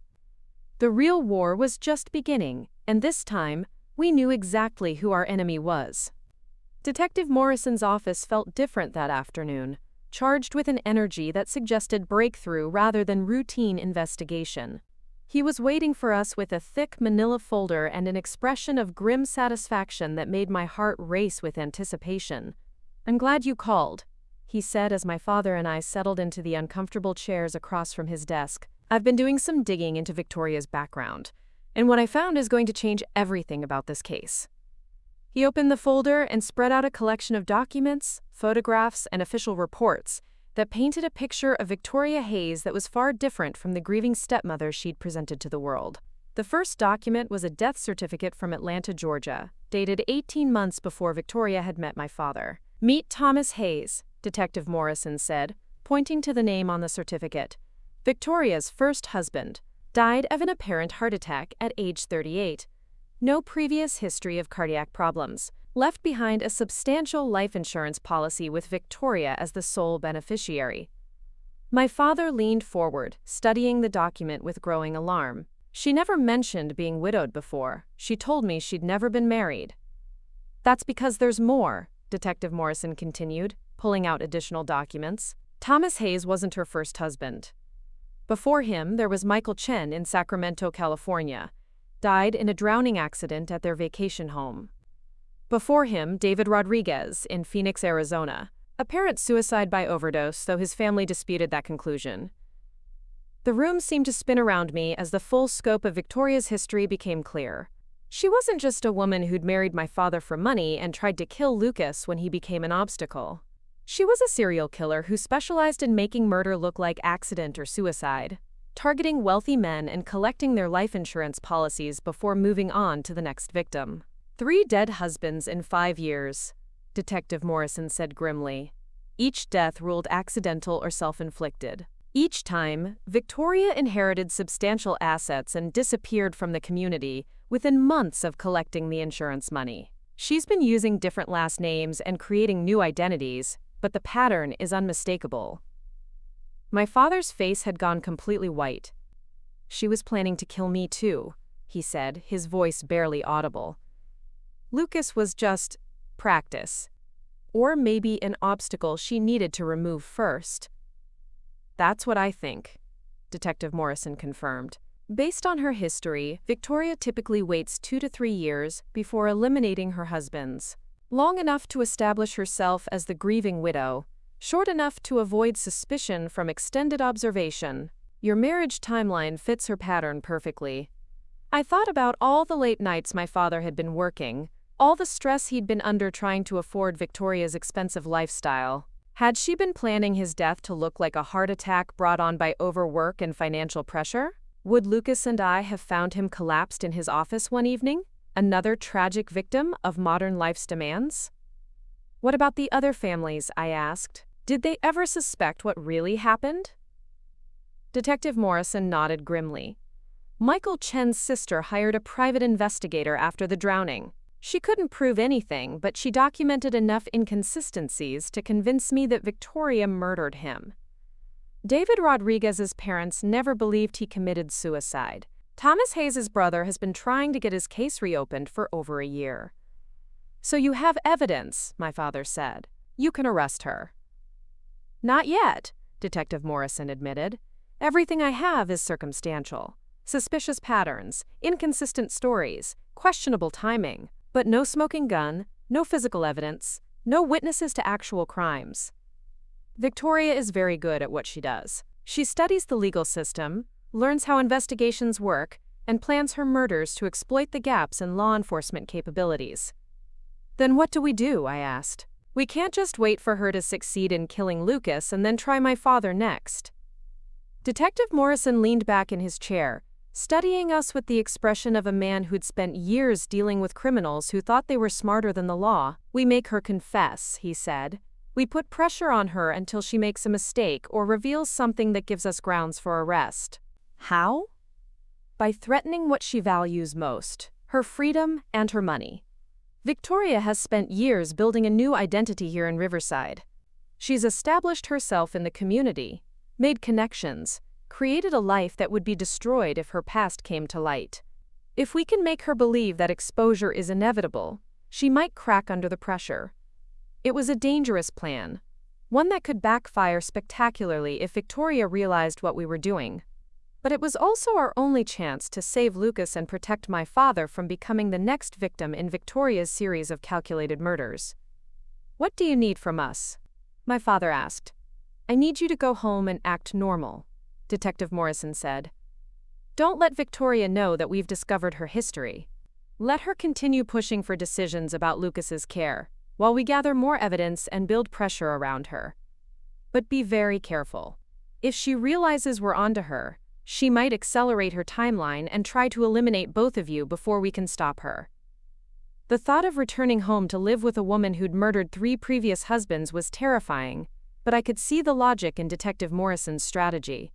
Victoria's strength came from operating in secret, from hiding her true nature behind masks of grief and respectability. If we could expose her past while documenting her current behavior, we might be able to build a case that would finally bring her to justice. What about Lucas? I asked. She's still trying to get legal authority to end his life support.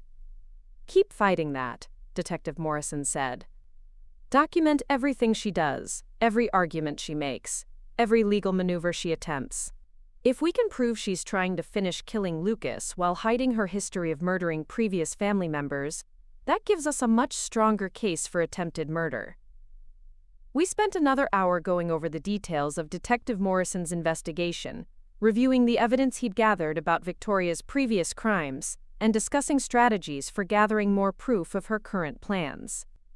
By the time we left the police station, I felt like I finally understood the true scope of what we were fighting against. Victoria wasn't just a greedy stepmother who'd tried to kill my brother for inheritance money. She was a professional predator who'd been planning my father's death from the moment she met him, eliminating Lucas as a potential obstacle to claiming his entire estate. We weren't just fighting for my brother's life, we were fighting to prevent Victoria from completing a murder spree that had already claimed 3 victims across multiple states. The drive home that evening felt like entering enemy territory. Every familiar landmark looked different, now that I knew the truth about the woman who'd been living in our house for 3 years, planning our destruction while accepting our hospitality and trust. Victoria's car was in the driveway when we arrived, and I could see lights on in the kitchen where she was probably preparing dinner and rehearsing her next performance of domestic normalcy. Remember, my father said as we sat in his truck, gathering courage for what came next. We can't let her know that we know. We have to keep playing our roles until Detective Morrison has enough evidence to arrest her. I nodded, though the thought of sitting across the dinner table from a woman who'd murdered 3 people made my skin crawl with revulsion. But Lucas was depending on us to stay strong, to gather the evidence that would save his life and bring his attacker to justice. If pretending to trust Victoria was what it took to protect my brother, then I would give the performance of my lifetime. We walked into the house together, ready to begin the most dangerous game of our lives. The trap was set in motion 3 days later, when Detective Morrison received a call that changed everything.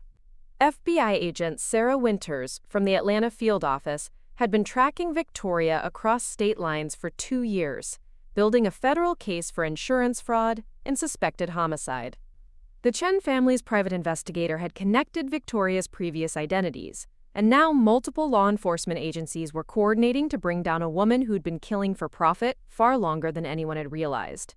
We've been waiting for her to make contact with another victim, Agent Winters explained during a conference call that included Detective Morrison, a federal prosecutor, and representatives from police departments in 3 states. Victoria Hayes operates on a strict timeline. She establishes herself in a new community, marries a wealthy target, eliminates any obstacles to inheritance, then kills her husband and disappears with the assets.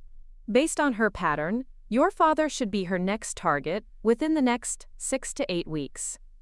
The clinical way Agent Winters discussed my father's impending murder made my blood run cold.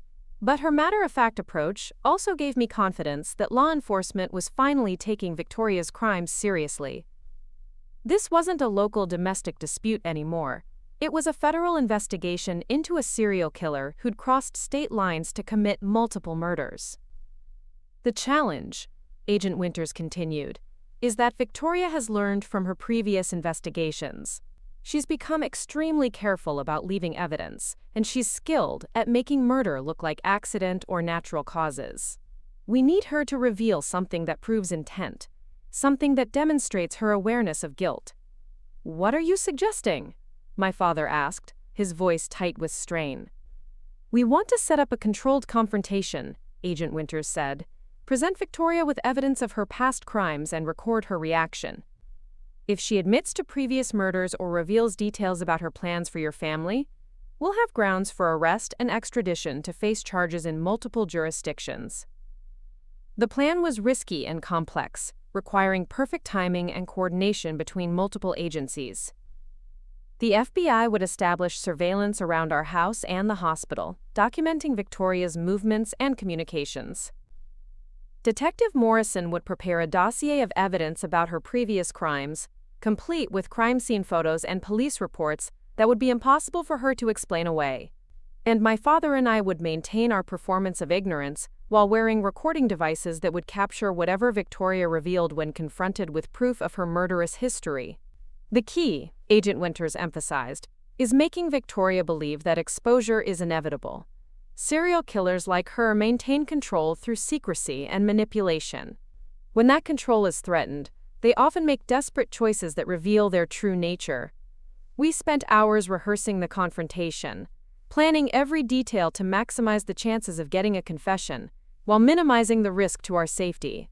The FBI would be monitoring everything in real time, ready to intervene if Victoria became violent or tried to flee. Police units would be positioned around the neighborhood, invisible but close enough to respond within seconds if needed. The confrontation was scheduled for a Thursday evening when Victoria would be expecting a quiet family dinner. She'd been pushing harder than ever for decisions about Lucas's care, filing additional legal motions, and bringing in medical experts who supported her position that continued life support was cruel and pointless. The pressure was wearing on my father, and I could see him struggling to maintain his performance of a grieving parent while knowing the truth about his wife's intentions. "I keep thinking about how normal she seems," he said the night before the planned confrontation. "How she makes coffee in the morning and asks about my day and complains about traffic like any ordinary person." It's impossible to reconcile that version of Victoria with someone who's murdered 3 people. That was exactly what made Victoria so dangerous. Her ability to compartmentalize, to maintain a facade of normalcy while planning and executing murders, had allowed her to operate undetected for years. She wasn't a raging psychopath or an obviously unstable individual. She was a calculating predator who studied human behavior and mimicked it convincingly enough to gain access to her victims, lives, and resources. Thursday arrived with unseasonable warmth for late July, the kind of humid Tennessee afternoon that made everything feel sluggish and oppressive. I went through my normal routine at the hospital, checking on Lucas and documenting his stable condition while trying to ignore the recording device hidden under my scrubs. Agent Winters had assured me that the equipment was undetectable, but I felt like everyone could see the wire and hear the slight buzz of the transmitter against my ribs. Lucas looked peaceful that afternoon, his face relaxed in sleep while the machines maintained his breathing and monitored his vital signs. Dr. Martinez had reported slight improvements in his brain activity over the past few days, subtle changes that might indicate the beginning of genuine recovery. The news had sent Victoria into a panic, spurring her to file emergency motions demanding immediate decisions about his care, before any improvement could complicate her legal position. "Hey there, little brother," I whispered, stroking his hand gently. "Tonight we're going to get justice for what she did to you. Tonight, Victoria finally pays for hurting you." His fingers felt warm in mine, and for just a moment I thought I felt them twitch slightly, as if he could hear me and was trying to respond. Dr. Martinez had said that coma patients sometimes retained awareness even when they couldn't communicate, that familiar voices and loving touches could penetrate the darkness of brain injury. I chose to believe that Lucas knew we were fighting for him, that somewhere in his damaged mind he was holding on and waiting for us to bring him home. I arrived at the house at 6 o'clock, my usual time after finishing my hospital shift. Victoria was in the kitchen preparing what looked like an elaborate dinner, complete with candles and wine that suggested a celebration rather than a family meal during a medical crisis. The irony wasn't lost on me. She was probably planning to use dinner as an opportunity to pressure my father into agreeing to end Lucas's life support, turning our dining room into the scene of her final manipulation. "Chloe, perfect timing," she said with a bright smile that didn't reach her eyes. "I'm making your father's favorite meal. I thought we could have a nice family evening and discuss some important decisions about Lucas's future." Family evening. The words felt like acid in my mouth, knowing that Victoria had never considered us family and was actively planning to eliminate us as obstacles to her wealth accumulation. But I smiled back and complimented the smell of her cooking, playing my role while the recording device captured every word of her performance. My father arrived home 20 minutes later, and I could see the strain in his posture as he hugged Victoria and asked about her day. He was fighting every instinct that told him to recoil from her touch, to confront her immediately about the evidence Detective Morrison had uncovered. But the FBI's plan required patience, waiting for the perfect moment to spring the trap that would finally expose Victoria's crimes. Dinner conversation was surreal in its forced normalcy. Victoria talked about her charity work and social commitments, painting a picture of a woman deeply embedded in community life who couldn't possibly be a serial killer. She asked about my work at the hospital and my father's business contracts, showing interest in our lives while secretly planning our deaths. I found myself analyzing every word and gesture, looking for cracks in her performance that might reveal the monster beneath. "I had another conversation with the insurance company today," Victoria said as we finished our main course. "They're becoming more insistent about timelines for Lucas's care. If we don't make decisions soon, the family could be facing enormous financial liability." There it was, the opening move in what she expected to be her final manipulation of our family's medical decisions. She was using financial pressure to force a choice that would result in Lucas's death, clearing the path for her to inherit his portion of my father's estate, while positioning herself to become a wealthy widow within the next few months. "What kind of decisions?" my father asked, though we both knew exactly what Victoria was angling toward. "The difficult ones," she said softly, reaching across the table to touch his hand with practiced sympathy. "The ones that show love through letting go rather than holding on. Robert, sweetheart, Lucas isn't coming back to us. The doctors have made that clear. At some point, continuing his care becomes selfish rather than hopeful." "Actually," my father said, "Dr. Martinez mentioned some encouraging signs today. small improvements in brain activity that might indicate the beginning of recovery. Victoria's mask slipped for just an instant, revealing a flash of pure fury before she controlled her expression. Sometimes doctors give false hope because they can't accept their own limitations, she said. We can't base life and death decisions on wishful thinking. What if it's not wishful thinking? I asked. What if Lucas really is starting to heal? Wouldn't we regret ending his life support just when he was beginning to recover? Victoria's jaw tightened almost imperceptibly, but I caught the telltale sign of her growing frustration. The conversation wasn't going according to her script, and she was struggling to maintain control while pushing toward the outcome she needed. "Chloe, honey," she said with condescending patience, "I know this is hard for you to accept, but sometimes love means making the difficult choice to end suffering, even when it breaks our hearts." "Is that what you told Thomas Hayes?" my father asked quietly. The question dropped into the room like a bomb, creating a silence so profound that I could hear the air conditioning cycling on in the background. Victoria's face went completely blank for several seconds, her brain processing the implications of my father's knowledge, while her carefully constructed persona crumbled around her. "I don't know what you mean," she said finally, but her voice had lost its warmth and confidence. "Who is Thomas Hayes?" "Your first husband?" my father continued, pulling out the manila folder Detective Morrison had prepared. "The one who died of a convenient heart attack after you'd been married for exactly 3 years. Just like Michael Chen, who drowned at your vacation home. Just like David Rodriguez, who supposedly committed suicide with an overdose." Victoria stared at the folder with the expression of a trapped animal calculating escape routes. Her transformation was remarkable to witness. The grieving stepmother concerned about family finances disappeared, replaced by a cold predator evaluating threats and opportunities. "I see you've been busy," she said, her voice now completely different. The Tennessee accent she'd cultivated was gone, replaced by something flatter and more northern. Even her posture had changed, becoming alert and dangerous rather than maternal and nurturing. "How much do you think you know?" "We know you're a serial killer," I said, surprised by how steady my voice sounded. "We know you married my father to steal his money, and we know you tried to murder Lucas when he became an obstacle to your inheritance plans." Victoria laughed, a sound completely devoid of humor or warmth. "You know absolutely nothing," she said. "You have suspicions and coincidences and a lot of wishful thinking, but you don't have proof of anything." "We have evidence," my father said, opening the folder to reveal crime scene photographs and police reports from her previous crimes.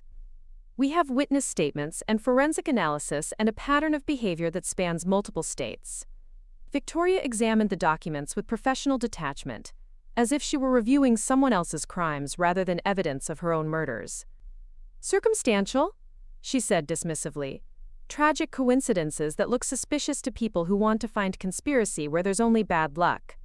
"What about Lucas?" I asked. "Are you going to claim his injuries were just bad luck too?" Victoria's eyes went completely cold as she looked at me. "Lucas was an accident waiting to happen," she said. "A hyperactive child with inadequate supervision around a dangerous pool. If I hadn't been there to call for help, he would have died that day instead of just ending up in a coma." "You were there," my father said. "That's the point. You were supposed to be watching him, protecting him. Instead, you let him drown." "I let him make his own choices," Victoria replied with chilling calm. "Children are naturally curious about water. They explore boundaries and test limits. Sometimes those experiments have tragic consequences." Quote, "The casual way she discussed my brother's near-death experience was more horrifying than any dramatic confession would have been. She was admitting to watching Lucas drown while framing it as natural consequence rather than deliberate murder." The recording device was capturing every word, every inflection that revealed her complete lack of maternal feeling or basic human empathy. "You could have saved him," I said. "You could have jumped in the water or called for help immediately. Instead, you stood there and watched him die." "I made a calculated decision," Victoria said. Sometimes the best thing you can do for a family is eliminate complications that prevent everyone else from moving forward with their lives. Complications? My father's voice rose with outrage. You're talking about my son, your stepson, a 3-year-old child who trusted you to keep him safe. Victoria shrugged with chilling indifference. Children die every day from accidents and illness. At least Lucas served a purpose by clearing the way for more important considerations. What more important considerations? I asked, though I already knew the answer. Financial stability, Victoria said matter-of-factly. Estate planning.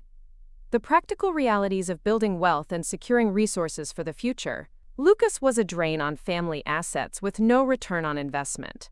His care was expensive, his needs were constant, and his existence complicated inheritance structures.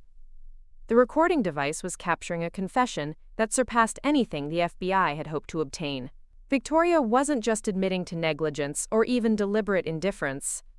She was revealing the cold calculation behind her decision to let Lucas die, treating my brother's life as nothing more than a financial inconvenience to be eliminated. So you decided to kill him, my father said. I decided to let nature take its course, Victoria corrected. Children drown in backyard pools all the time. It's one of the leading causes of accidental death for his age group.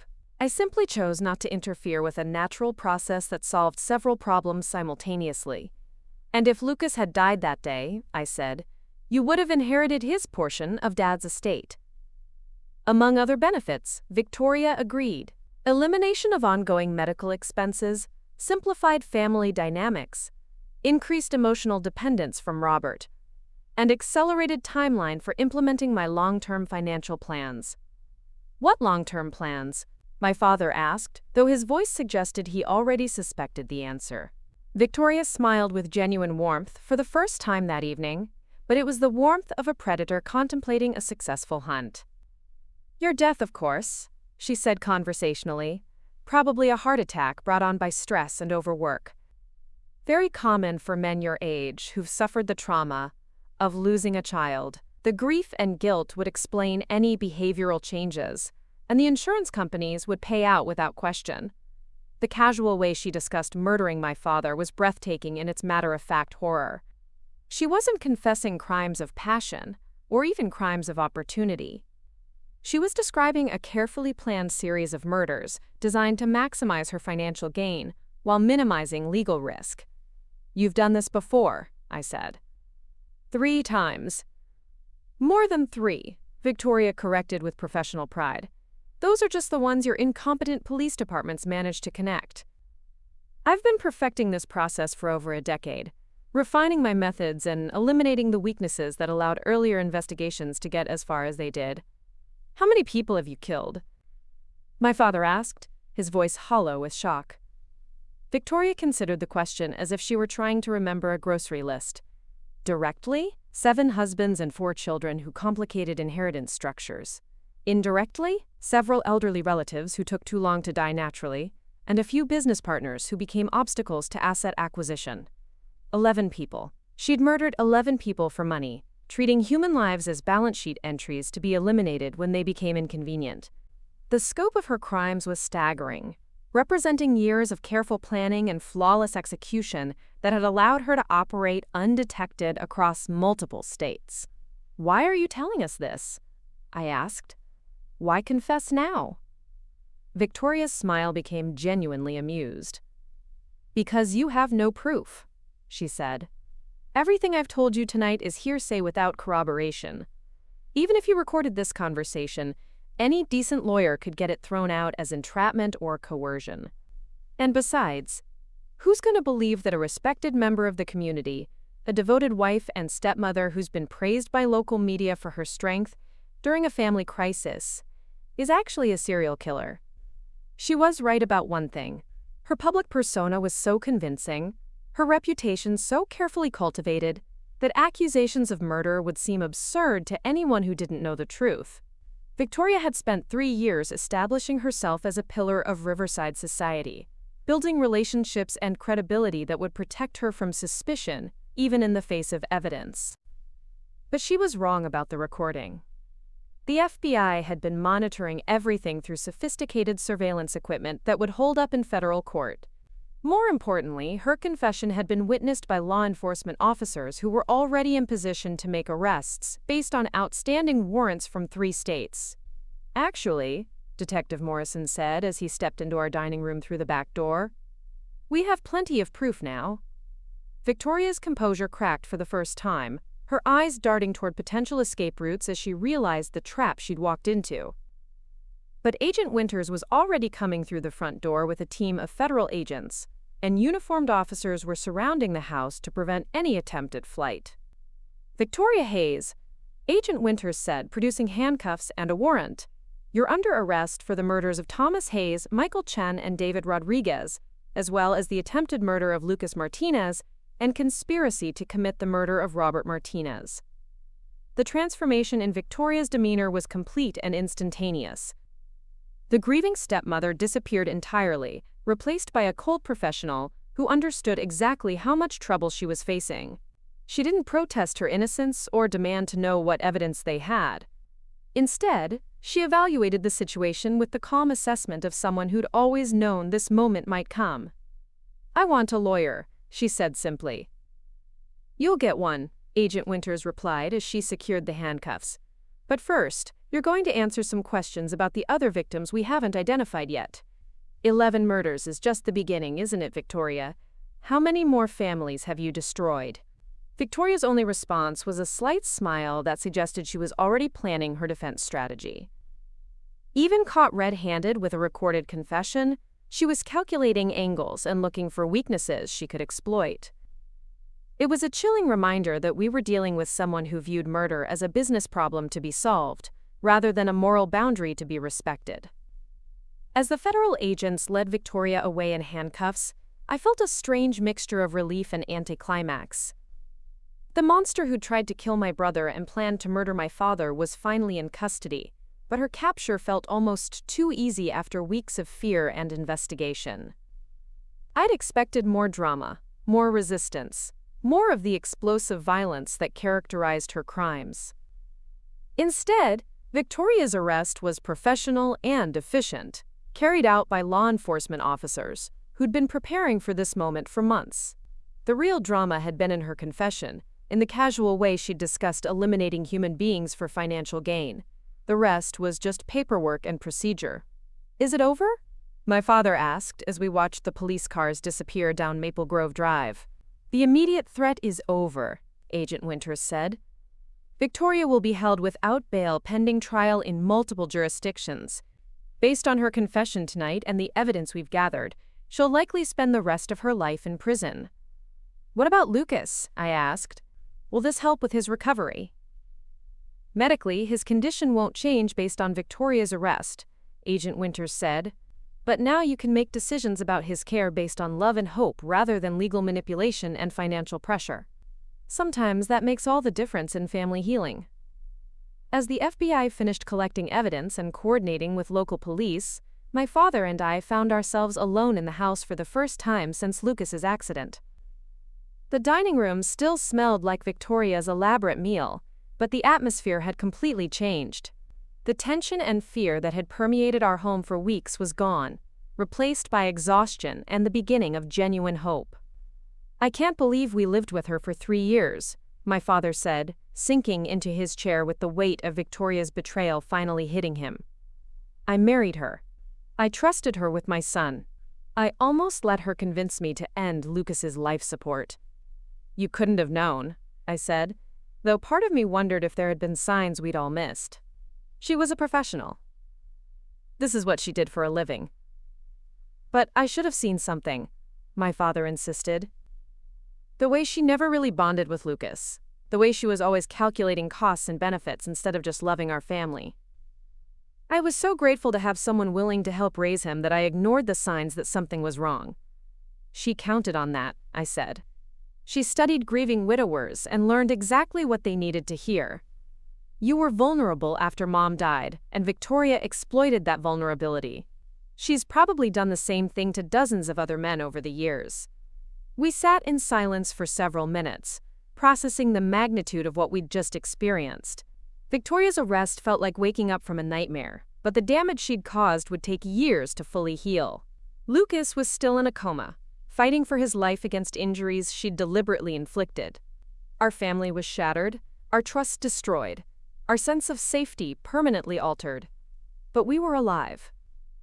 My father wouldn't become Victoria's next victim, and Lucas would have the chance to recover without legal manipulation threatening his care. For the first time in weeks, the future held possibilities beyond grief and loss. "What happens now?" my father asked.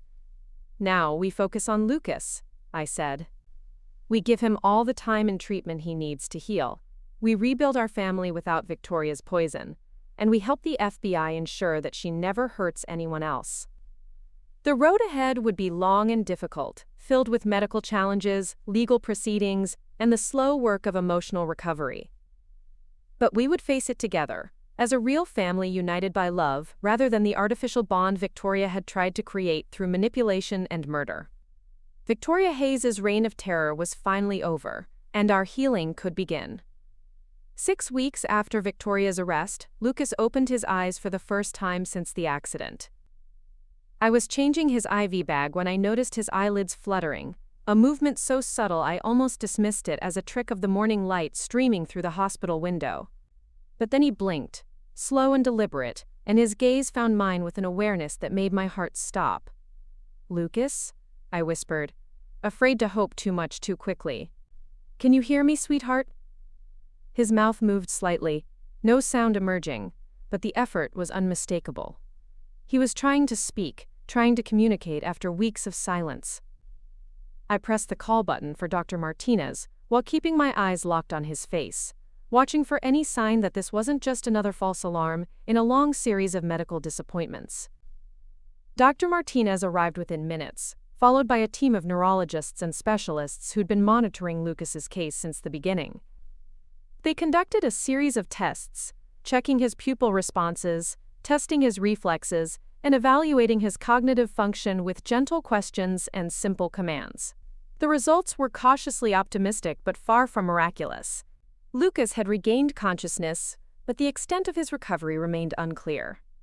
"He's responsive to verbal commands and recognizes familiar faces," Dr. Martinez explained to my father and me later that afternoon. "His motor skills are impaired, and there's evidence of memory gaps, but the fact that he's awake and aware is a significant improvement from where we started." My father broke down crying when he heard the news. 6 weeks of grief and guilt finally finding release in tears of relief and gratitude. Lucas wasn't the same energetic toddler who'd chased fireflies in our backyard, but he was alive and aware and fighting to recover from the injuries Victoria had inflicted on him. For a family that had prepared for the worst possible outcome, his awakening felt like a miracle. The rehabilitation process was slow and often frustrating. Lucas had to relearn basic skills that had once come naturally: speaking, walking, recognizing objects and people. His short-term memory was severely compromised, and he struggled with coordination and balance in ways that broke my heart to witness. But his personality shone through the difficulties, revealing glimpses of the happy, curious child he'd been before Victoria tried to destroy him. "Sissy Chloe," he said one afternoon during a physical therapy session, the words slurred but unmistakably directed at me. It was the first time he'd spoken my name since waking up, and I had to excuse myself to cry in the hallway where he couldn't see my emotional breakdown. Dr. Martinez warned us that Lucas's recovery would be measured in years rather than months, that he might never fully regain all his previous capabilities. But every small victory felt enormous to a family that had nearly lost him forever. When he managed to hold a spoon without dropping it, when he remembered the name of his favorite stuffed animal, when he laughed at a silly joke I told him, we celebrated like he'd won an Olympic medal. The legal proceedings against Victoria moved forward with methodical precision. Federal prosecutors from 3 states were coordinating charges that included multiple counts of murder, attempted murder, insurance fraud, and conspiracy. Agent Winters kept us informed about the case's progress, explaining how Victoria's recorded confession had opened investigations into cold cases, spanning more than a decade. She wasn't exaggerating when she claimed to have killed more than 11 people, Agent Winters told us during one of her updates. We've identified at least 15 suspicious deaths linked to her various identities, and we're still investigating leads that could push that number even higher. Victoria had created a network of false identities across multiple states, carefully crafting backgrounds and documentation that allowed her to reinvent herself whenever heat from law enforcement got too intense. She'd studied obituaries to assume the identities of deceased women, created fake educational credentials, and even established false employment histories that supported her poses as a legitimate member of various communities. She was a professional in every sense of the word, Agent Winters explained. This wasn't crimes of passion or opportunity. This was a calculated business model based on identifying vulnerable targets, exploiting their emotional needs, and eliminating them once their assets had been secured. The scope of Victoria's criminal enterprise was staggering and deeply disturbing.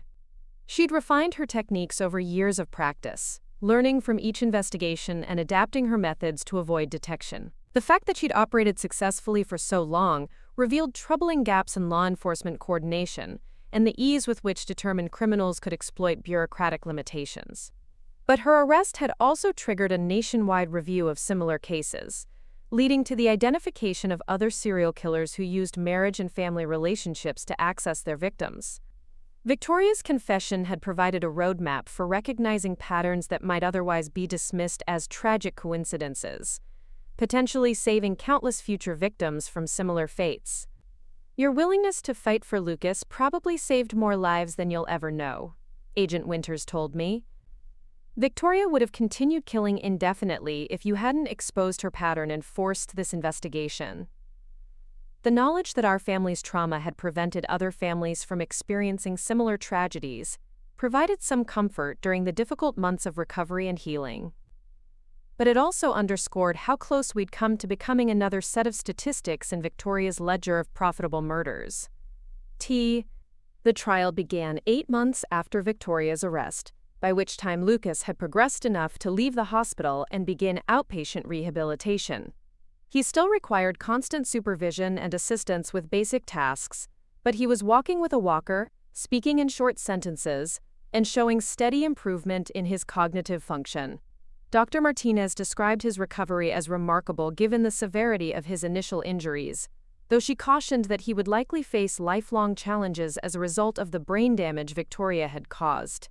Testifying against Victoria was one of the most difficult experiences of my life. She sat in the defendant's chair wearing a conservative business suit, her hair pulled back in a professional style that made her look like a grieving widow rather than a serial killer. Her attorney had crafted a defense strategy based on challenging the admissibility of her confession and portraying her as a victim of overzealous law enforcement rather than a cold-blooded murderer. "Ladies and gentlemen of the jury," her lawyer said during opening statements, "my client is a woman who has suffered tremendous losses in her personal life. She's buried 3 husbands to tragic accidents and natural causes, experiences that would break anyone's spirit and compromise their judgment. When her stepson was injured in a pool accident, she was devastated and desperate, willing to say anything to help her family process their grief. It was a masterful performance that ignored the mountain of evidence against Victoria, while playing on potential jury sympathy for a woman who appeared to be a victim of circumstance rather than a calculating predator." Her lawyer painted the FBI investigation as harassment based on coincidence and statistical anomaly, suggesting that some people were simply unlucky enough to experience multiple tragedies without being responsible for causing them. But the prosecution's case was overwhelming. Federal prosecutors presented evidence spanning a decade and multiple states, documenting Victoria's pattern of identity theft, insurance fraud, and suspicious deaths. They called witnesses from previous investigations who testified about inconsistencies in Victoria's stories and behaviors that had raised red flags among law enforcement professionals. The turning point came when they played the recording of Victoria's confession, her voice filling the courtroom with casual admissions of murder, and her matter-of-fact discussion of eliminating human beings for financial gain. The jury listened in shocked silence as she described watching Lucas drown and planning my father's death, her words revealing a complete absence of empathy or remorse. "I made a calculated decision," Victoria's recorded voice said through the courtroom speakers. "Sometimes the best thing you can do for a family is eliminate complications that prevent everyone else from moving forward with their lives." When the recording ended, several jury members were visibly disturbed, and I could see Victoria's lawyer realizing that his client's own words had destroyed any chance of reasonable doubt. The confession was too detailed, too specific, and too chilling to be explained away as grief-induced confusion or law enforcement coercion. My testimony focused on the timeline discrepancies and physical evidence I discovered in the aftermath of Lucas's accident. I described finding the broken safety gate, the suspicious bruises on his arm, and the inconsistencies in Victoria's story about what had happened that afternoon. The prosecution used my observations to demonstrate how Victoria had planned and executed her attempt to murder Lucas, while creating plausible deniability for his death. She stood by the pool and watched him drown. I told the jury, my voice steady despite the emotional weight of reliving those terrible moments. She had multiple opportunities to save him, to call for help, to prevent this tragedy. Instead, she made a conscious choice to let my 3-year-old brother die because his existence complicated her financial plans. Lucas was too young and too impaired to testify, but video footage of his rehabilitation sessions was presented to show the ongoing impact of Victoria's crimes. The jury watched him struggle to form words, to walk with assistance, to remember basic information that should have been automatic for a child his age. His disability was a living testament to the consequences of Victoria's greed and violence. My father's testimony was particularly powerful because it demonstrated how Victoria had manipulated a grieving widower's vulnerability to gain access to his family and resources. He described her courtship as a systematic exploitation of his emotional needs, her careful cultivation of trust and dependence that had blinded him to warning signs that might have been obvious to an objective observer. Quote, "She studied me," he said during cross-examination. "She learned exactly what I needed to hear after losing my wife. Exactly how to present herself as the answer to my loneliness and fear. I thought I was falling in love, but I was really being recruited as her next victim." The defense attorney tried to portray my father as an unreliable witness, whose perception had been corrupted by anger and betrayal, but his testimony was too consistent with the established pattern of Victoria's previous crimes. The other families she'd destroyed told similar stories of manipulation and exploitation, creating a narrative that was impossible to dismiss as coincidence or misunderstanding. The trial lasted 6 weeks, with testimony from dozens of witnesses and presentation of hundreds of pieces of evidence.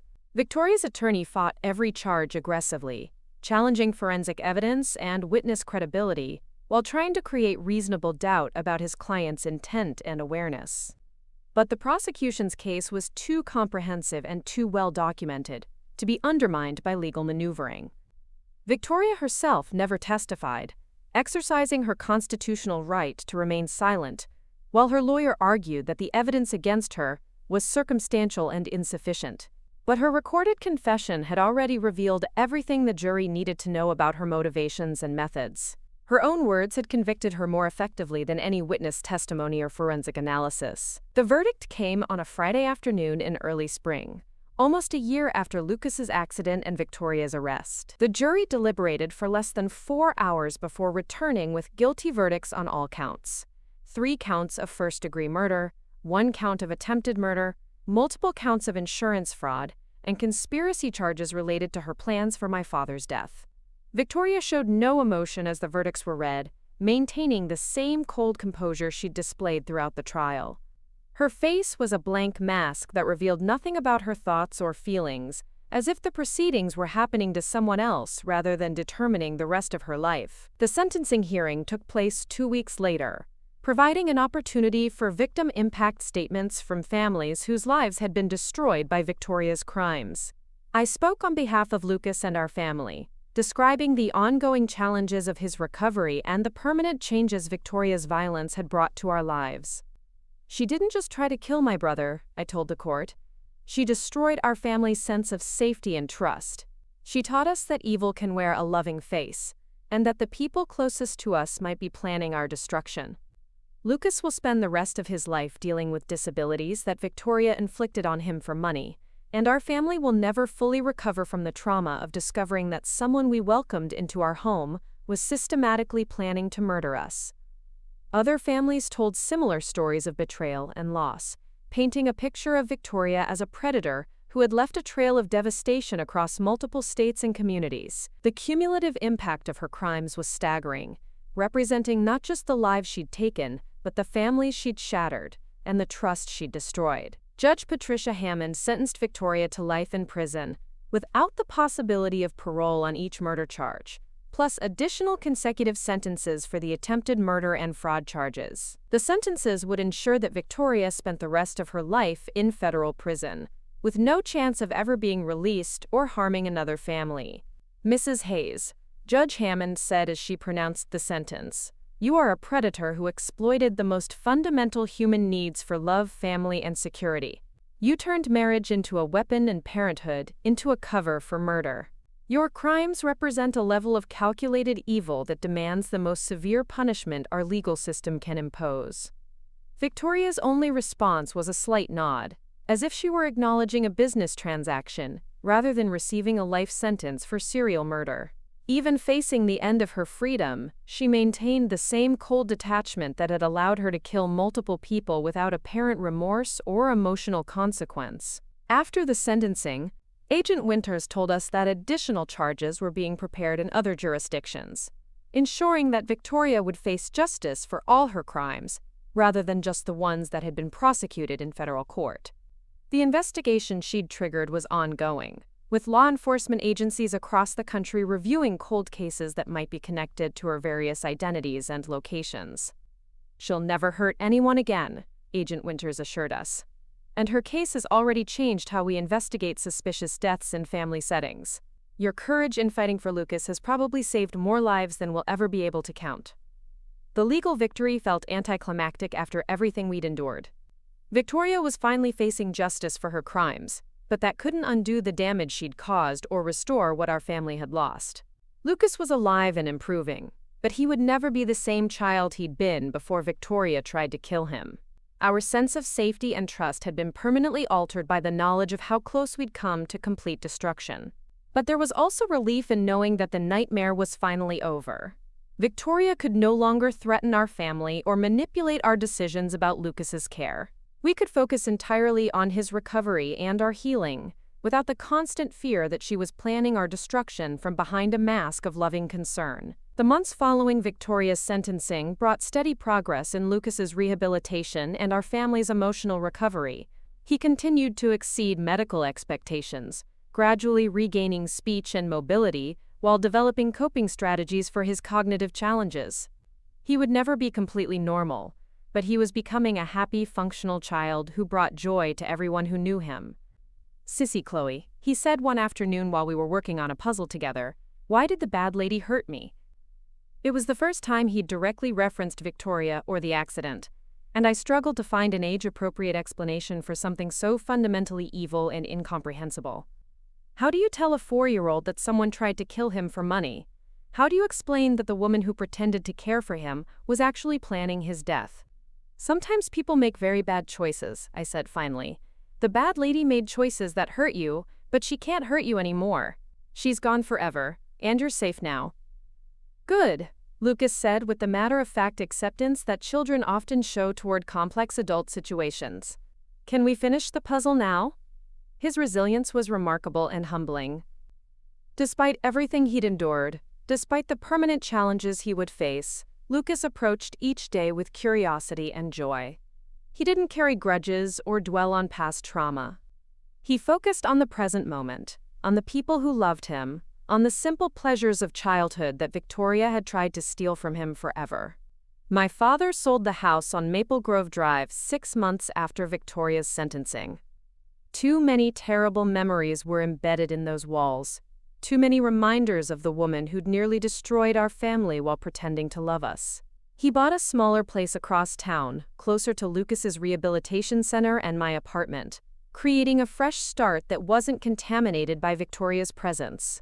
"I want Lucas to grow up somewhere safe," he explained as we packed up the last of our belongings. "Somewhere that doesn't remind him of what happened or make him afraid of his own home." The new house had a small backyard with no pool, just a garden where Lucas could play safely while developing his motor skills and coordination. My father had learned to be cautious about potential dangers without becoming paralyzed by fear. finding a balance between protection and normal childhood experiences.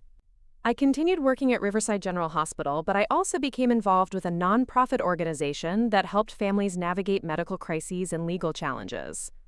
My experience with Victoria had taught me how vulnerable families could be when facing overwhelming circumstances, how easy it was for predators to exploit grief and confusion for their own purposes.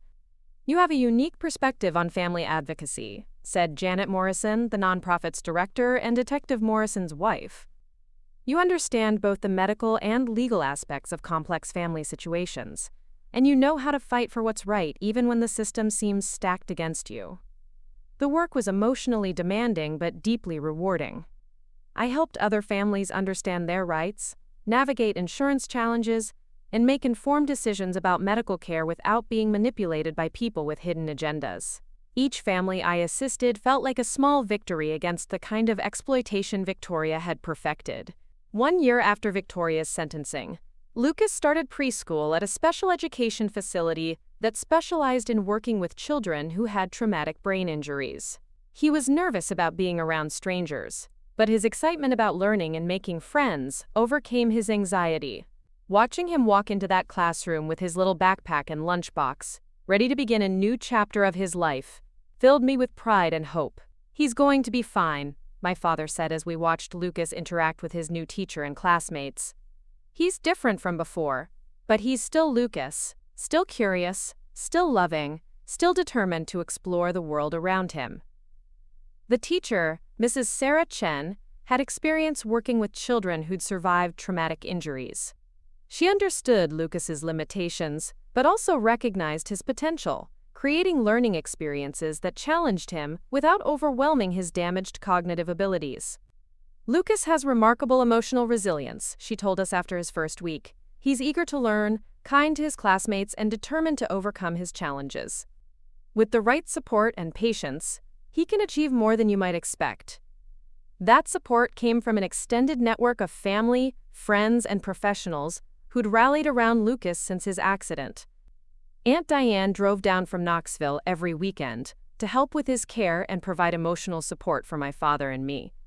Neighbors who'd known our family for years offered assistance with transportation, childcare, and household tasks. The community that Victoria had tried to manipulate for her own purposes became a genuine source of strength and healing. Even Kevin Walsh, our neighbor who'd witnessed Victoria's suspicious behavior on the day of Lucas's accident, became an important part of our support network. His testimony had been crucial in exposing Victoria's lies, and his continuing friendship reminded us that good people still existed in a world that had seemed dominated by evil and deception. "I keep thinking about what might have happened if I hadn't been looking out my window that day," Kevin said during one of our backyard barbecues. "If I hadn't seen Victoria standing by the pool, if I hadn't been willing to tell the police what I'd witnessed, you saved Lucas's life," my father told him, "and probably mine too. Victoria would have kept killing until someone stopped her, and you provided the evidence that made it possible." The investigation into Victoria's crimes had revealed the full scope of her criminal enterprise, ultimately connecting her to 19 suspicious deaths across 8 states. Other families had experienced similar patterns of manipulation and loss, but they'd lacked the evidence or persistence necessary to expose the truth about their loved ones' deaths. Agent Winters had become something of a specialist in cases involving serial killers who used family relationships to access their victims. She'd written papers about Victoria's methods and consulted on similar cases across the country, helping other law enforcement agencies recognize patterns that might otherwise be dismissed as coincidence. Victoria represented a new kind of serial killer. Agent Winters explained during a conference presentation I attended. She didn't kill for psychological gratification or sexual motivation. She killed purely for profit, treating murder as a business model rather than a compulsive behavior. That made her more dangerous in some ways because her crimes were so calculated and methodical. The conference brought together law enforcement professionals, legal experts, and victim advocates who were working to prevent similar crimes and improve investigation techniques. My participation as a survivor and advocate helped illustrate the human cost of these crimes, while providing insights into how families could protect themselves from predators like Victoria. The most important lesson, I told the audience, is to trust your instincts when something feels wrong.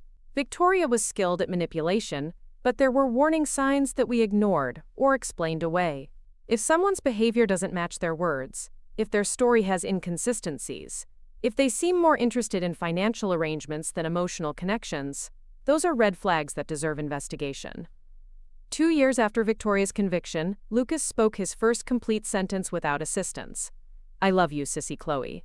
The words were clear and deliberate, expressing a depth of feeling that brought tears to my eyes and reminded me why we'd fought so hard to save him. His progress continued to exceed expectations, though he would always face challenges related to his brain injury. He learned to read simple books, to write his name, to participate in activities with his classmates. His personality remained sunny and affectionate despite everything he'd endured, proving that Victoria's attempt to destroy his spirit had failed completely. "Lucas is a miracle," Dr. Martinez said during one of his regular checkups. "Not just because he survived, but because he's thriving despite the severity of his initial injuries. His recovery is a testament to the power of love and determination in overcoming trauma." My father had also found healing in unexpected ways. He'd started dating a woman named Patricia Collins, a widow who understood grief and loss without trying to exploit those emotions for personal gain. Patricia was kind, genuine, and completely different from Victoria in every way that mattered. She loved Lucas unconditionally and supported his recovery without ever trying to replace his memory of our mother. "I'm not looking for someone to complete me or solve my problems," my father explained when he introduced Patricia to our family. "I'm looking for someone to share my life with, someone who wants to be part of our family because she loves us, not because she needs something from us." The relationship developed slowly and naturally, built on mutual respect and genuine affection rather than the calculated manipulation that had characterized Victoria's courtship. Patricia had her own career as a high school counselor, her own friends and interests, her own financial independence that eliminated any suggestion of mercenary motivation. Lucas adored Patricia from their first meeting, responding to her warmth and authenticity in ways that reminded me how much he'd missed having a positive maternal figure in his life. She didn't try to replace our mother's memory or position herself as Lucas's new parent. Instead, she offered friendship and support while respecting the boundaries of our existing family relationships. "Patricia is good people," Lucas announced after spending an afternoon helping her plant flowers in the garden. "She doesn't pretend. She's just nice for real." Out of the mouths of babes. Lucas's simple assessment captured something profound about the difference between authentic kindness and manipulative performance. Patricia was nice for real in ways that Victoria had never been, offering love without conditions or hidden agendas. 3 years after Victoria's arrest, I received a letter from her at the federal prison where she was serving her life sentence. The letter was brief and matter-of-fact, written in the same cold tone she'd used during her confession. She wasn't apologizing or expressing remorse. Instead, she was offering information about other crimes in exchange for better prison conditions and privileges. "I have information about several cases that remain unsolved," she wrote. "Bodies that were never found, murders that were never investigated, families that never got closure. I'm willing to provide details in exchange for transfer to a facility with better library access and educational programs." Even in prison, Victoria was trying to negotiate and manipulate, using the suffering she'd caused as leverage for personal advantage. The letter revealed that her crimes had been even more extensive than law enforcement had discovered, that there were other families who'd never learned the truth about their loved ones' deaths. Agent Winters contacted me about the letter, explaining that federal prosecutors were considering Victoria's offer, despite their reluctance to give her any form of reward for her cooperation. The information she possessed could provide closure for families who'd spent years wondering what had happened to their missing relatives. "It's a difficult decision," Agent Winters said. "We don't want to give Victoria any sense that her crimes have benefited her in any way. But if she can help us solve other cases and give families the answers they deserve, it might be worth considering." I told Agent Winters that our family would support whatever decision she and the prosecutors made. Victoria had already received the maximum punishment possible for her crimes, and any additional information she provided wouldn't change the fact that she would spend the rest of her life in prison. If her knowledge could help other families find peace, then perhaps some good could come from our terrible experience. The negotiations with Victoria continued for several months, ultimately resulting in her providing information about 6 additional murders and the locations of 3 bodies that had never been recovered. The families of those victims finally got the closure they'd been seeking, and several cold cases were officially resolved. But Victoria received nothing in return except the satisfaction of knowing that she'd maintained some measure of control over the situation. Prison officials denied her requests for transfers or privileges, citing her manipulation attempts and lack of genuine remorse as evidence that she remained a dangerous individual who couldn't be trusted with additional freedoms. "She's exactly what she's always been," Agent Winters told me after the negotiations concluded. "A predator who sees every interaction as an opportunity for manipulation and control. Prison hasn't changed her fundamental nature. It's just limited her ability to act on her impulses." Lucas was 4 years old when he asked me if Victoria was still alive. We were reading a bedtime story about good guys and bad guys, and he'd become curious about what happened to bad people after they were caught. "The bad lady is still alive," I told him honestly, "but she's in a special place for people who hurt others, and she can never leave or hurt anyone again." "Is she sorry for hurting me?" he asked with the innocent directness that children bring to complex moral questions. "I don't think she knows how to be sorry," I said, after considering how to answer truthfully without destroying his faith in human goodness. "Some people don't understand that hurting others is wrong. That's why we have special places to keep them away from everyone else." "That's sad," Lucas said with genuine sympathy. "Maybe someone should teach her how to be sorry." His compassion for the woman who'd tried to kill him was both heartbreaking and inspiring. Despite everything he'd endured, Lucas still believed in the possibility of redemption and growth. He couldn't conceive of someone being fundamentally evil because his own nature was so fundamentally good. "You're right that it's sad," I agreed. "But some people can't learn to be different, no matter how much we want to help them. That's why it's important to stay away from people who might hurt us." "I'm glad she can't hurt us anymore," Lucas said as he settled into his bed. "I'm glad we're safe now." Safe. The word carried weight that it had never held before Victoria entered our lives.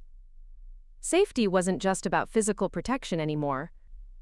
It was about emotional security, about trusting that the people we loved actually loved us back, about believing that our home was a place of refuge rather than danger. We'd learned to be safely again, but it was a different kind of safety than we'd known before. It was informed by experience and protected by vigilance, rather than assumed through innocence. We'd earned our peace through surviving evil and choosing to build something beautiful from the wreckage Victoria had left behind. 4 years after the trial, I married Brandon Cole, the attorney who'd helped Agent Winters build the case against Victoria. Our relationship had developed slowly from professional respect to personal friendship to deep love, built on shared understanding of what we'd all endured and genuine appreciation for each other's strength and character. Brandon had seen our family at its most vulnerable and had chosen to fight alongside us rather than simply fulfilling his professional obligations. He'd spent countless hours preparing testimony, reviewing evidence, and providing legal guidance that helped secure Victoria's conviction. More importantly, he'd become someone we could trust completely, someone whose presence made our family stronger rather than more complicated. "I love all of you," he said when he proposed, "but I especially love how you've chosen healing over hatred, how you've built something beautiful despite everything you've lost." Lucas was the ring bearer at our wedding, proudly carrying the symbol of our commitment while walking steadily down the aisle without assistance.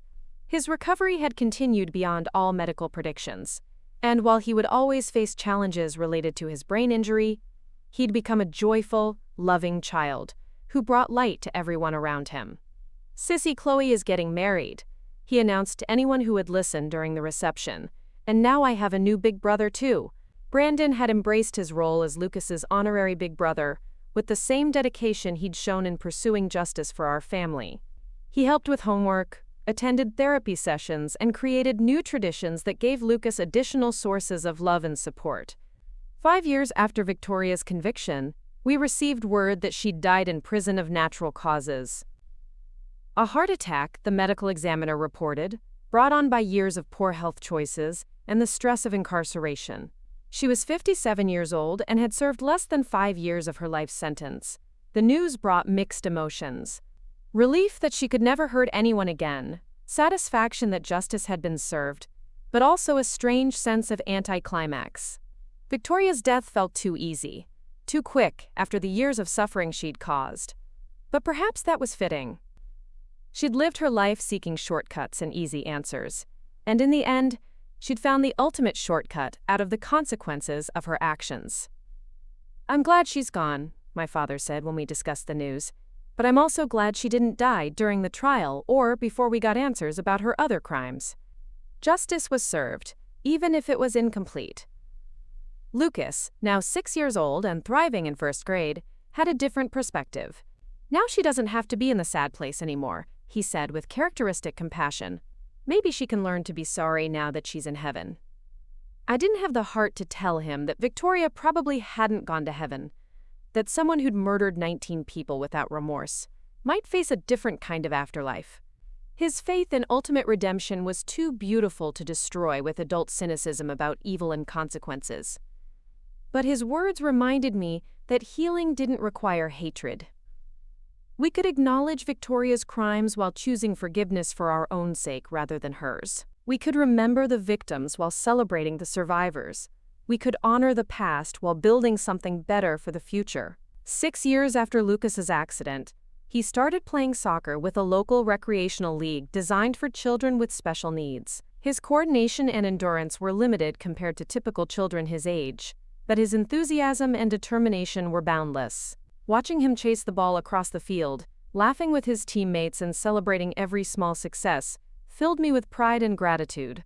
"Goal!" he shouted after scoring his first point of the season, his arms raised in triumph as his team surrounded him with cheers and high fives. "Did you see that, Sissy Chloe? I made a goal!"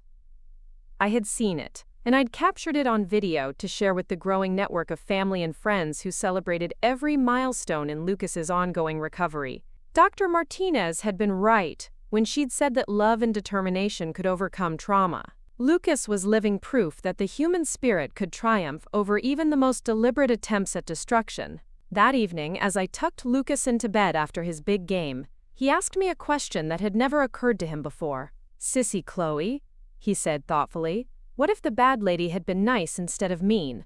What if she'd really loved us like she pretended to?" It was a profound question from a child who was finally old enough to understand that Victoria's love had been performance rather than genuine emotion. He was grappling with the concept that people could pretend to care while actually planning harm, a lesson that no child should have to learn, but that life had forced upon him. "Then our family would have been different," I said honestly. "We would have been happy in a different way, and you wouldn't have gotten hurt. But we also wouldn't be as strong as we are now, and we wouldn't appreciate each other as much as we do." "I'm glad we're strong," Lucas said, "and I'm glad we love each other for real."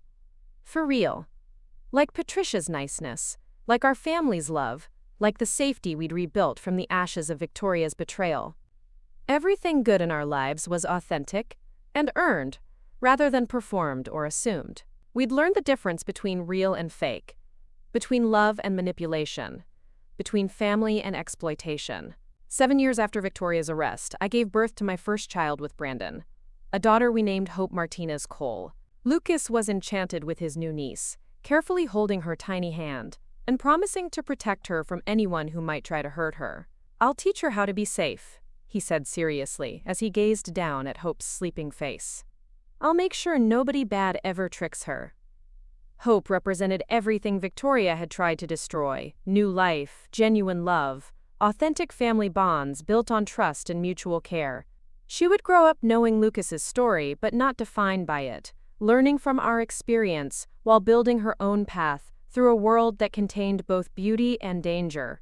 8 years after Lucas's accident, our father married Patricia in a small ceremony surrounded by family and friends who had supported us through the darkest period of our lives. Lucas walked Patricia down the aisle, proud to officially welcome her into our family, and excited about gaining a stepmother who loved him without conditions or hidden agendas. "This is how it's supposed to be," he said during his toast at the reception, his speech slightly slurred but his meaning perfectly clear. "Love that's real and safe and happy." Real and safe and happy. The words could have been our family motto, describing everything we'd learned about healthy relationships and authentic connection. Victoria had taught us what love wasn't. Patricia and Brandon had shown us what love could be. 10 years after Victoria's conviction, I was invited to speak at a national conference on family violence and predatory relationships. My presentation focused on the warning signs that families should watch for, and the importance of trusting instincts when something felt wrong about a relationship or situation. Victoria succeeded for so long because she understood how to exploit our best impulses. I told the audience of law enforcement professionals, social workers, and victim advocates. She targeted widowers who wanted companionship, children who needed maternal care, communities that valued family stability. She turned our capacity for love and trust into weapons against us. But my presentation also emphasized the power of resilience and recovery, using Lucas's story to illustrate how families could heal from even the most severe trauma when they had proper support and refused to surrender to despair. My brother survived attempted murder and built a beautiful life despite permanent disabilities, I said as I showed pictures of Lucas playing soccer, graduating from elementary school, and helping to care for his baby niece. Our family survived betrayal and discovered what authentic love actually looks like. Predators like Victoria can cause tremendous damage, but they can't destroy the human capacity for healing and growth. After my presentation, I was approached by dozens of other survivors who shared their own stories of family betrayal and recovery. Up next, you've got 2 more standout stories right on your screen. If this one hit the mark, you won't want to pass these up. Just click and check them out.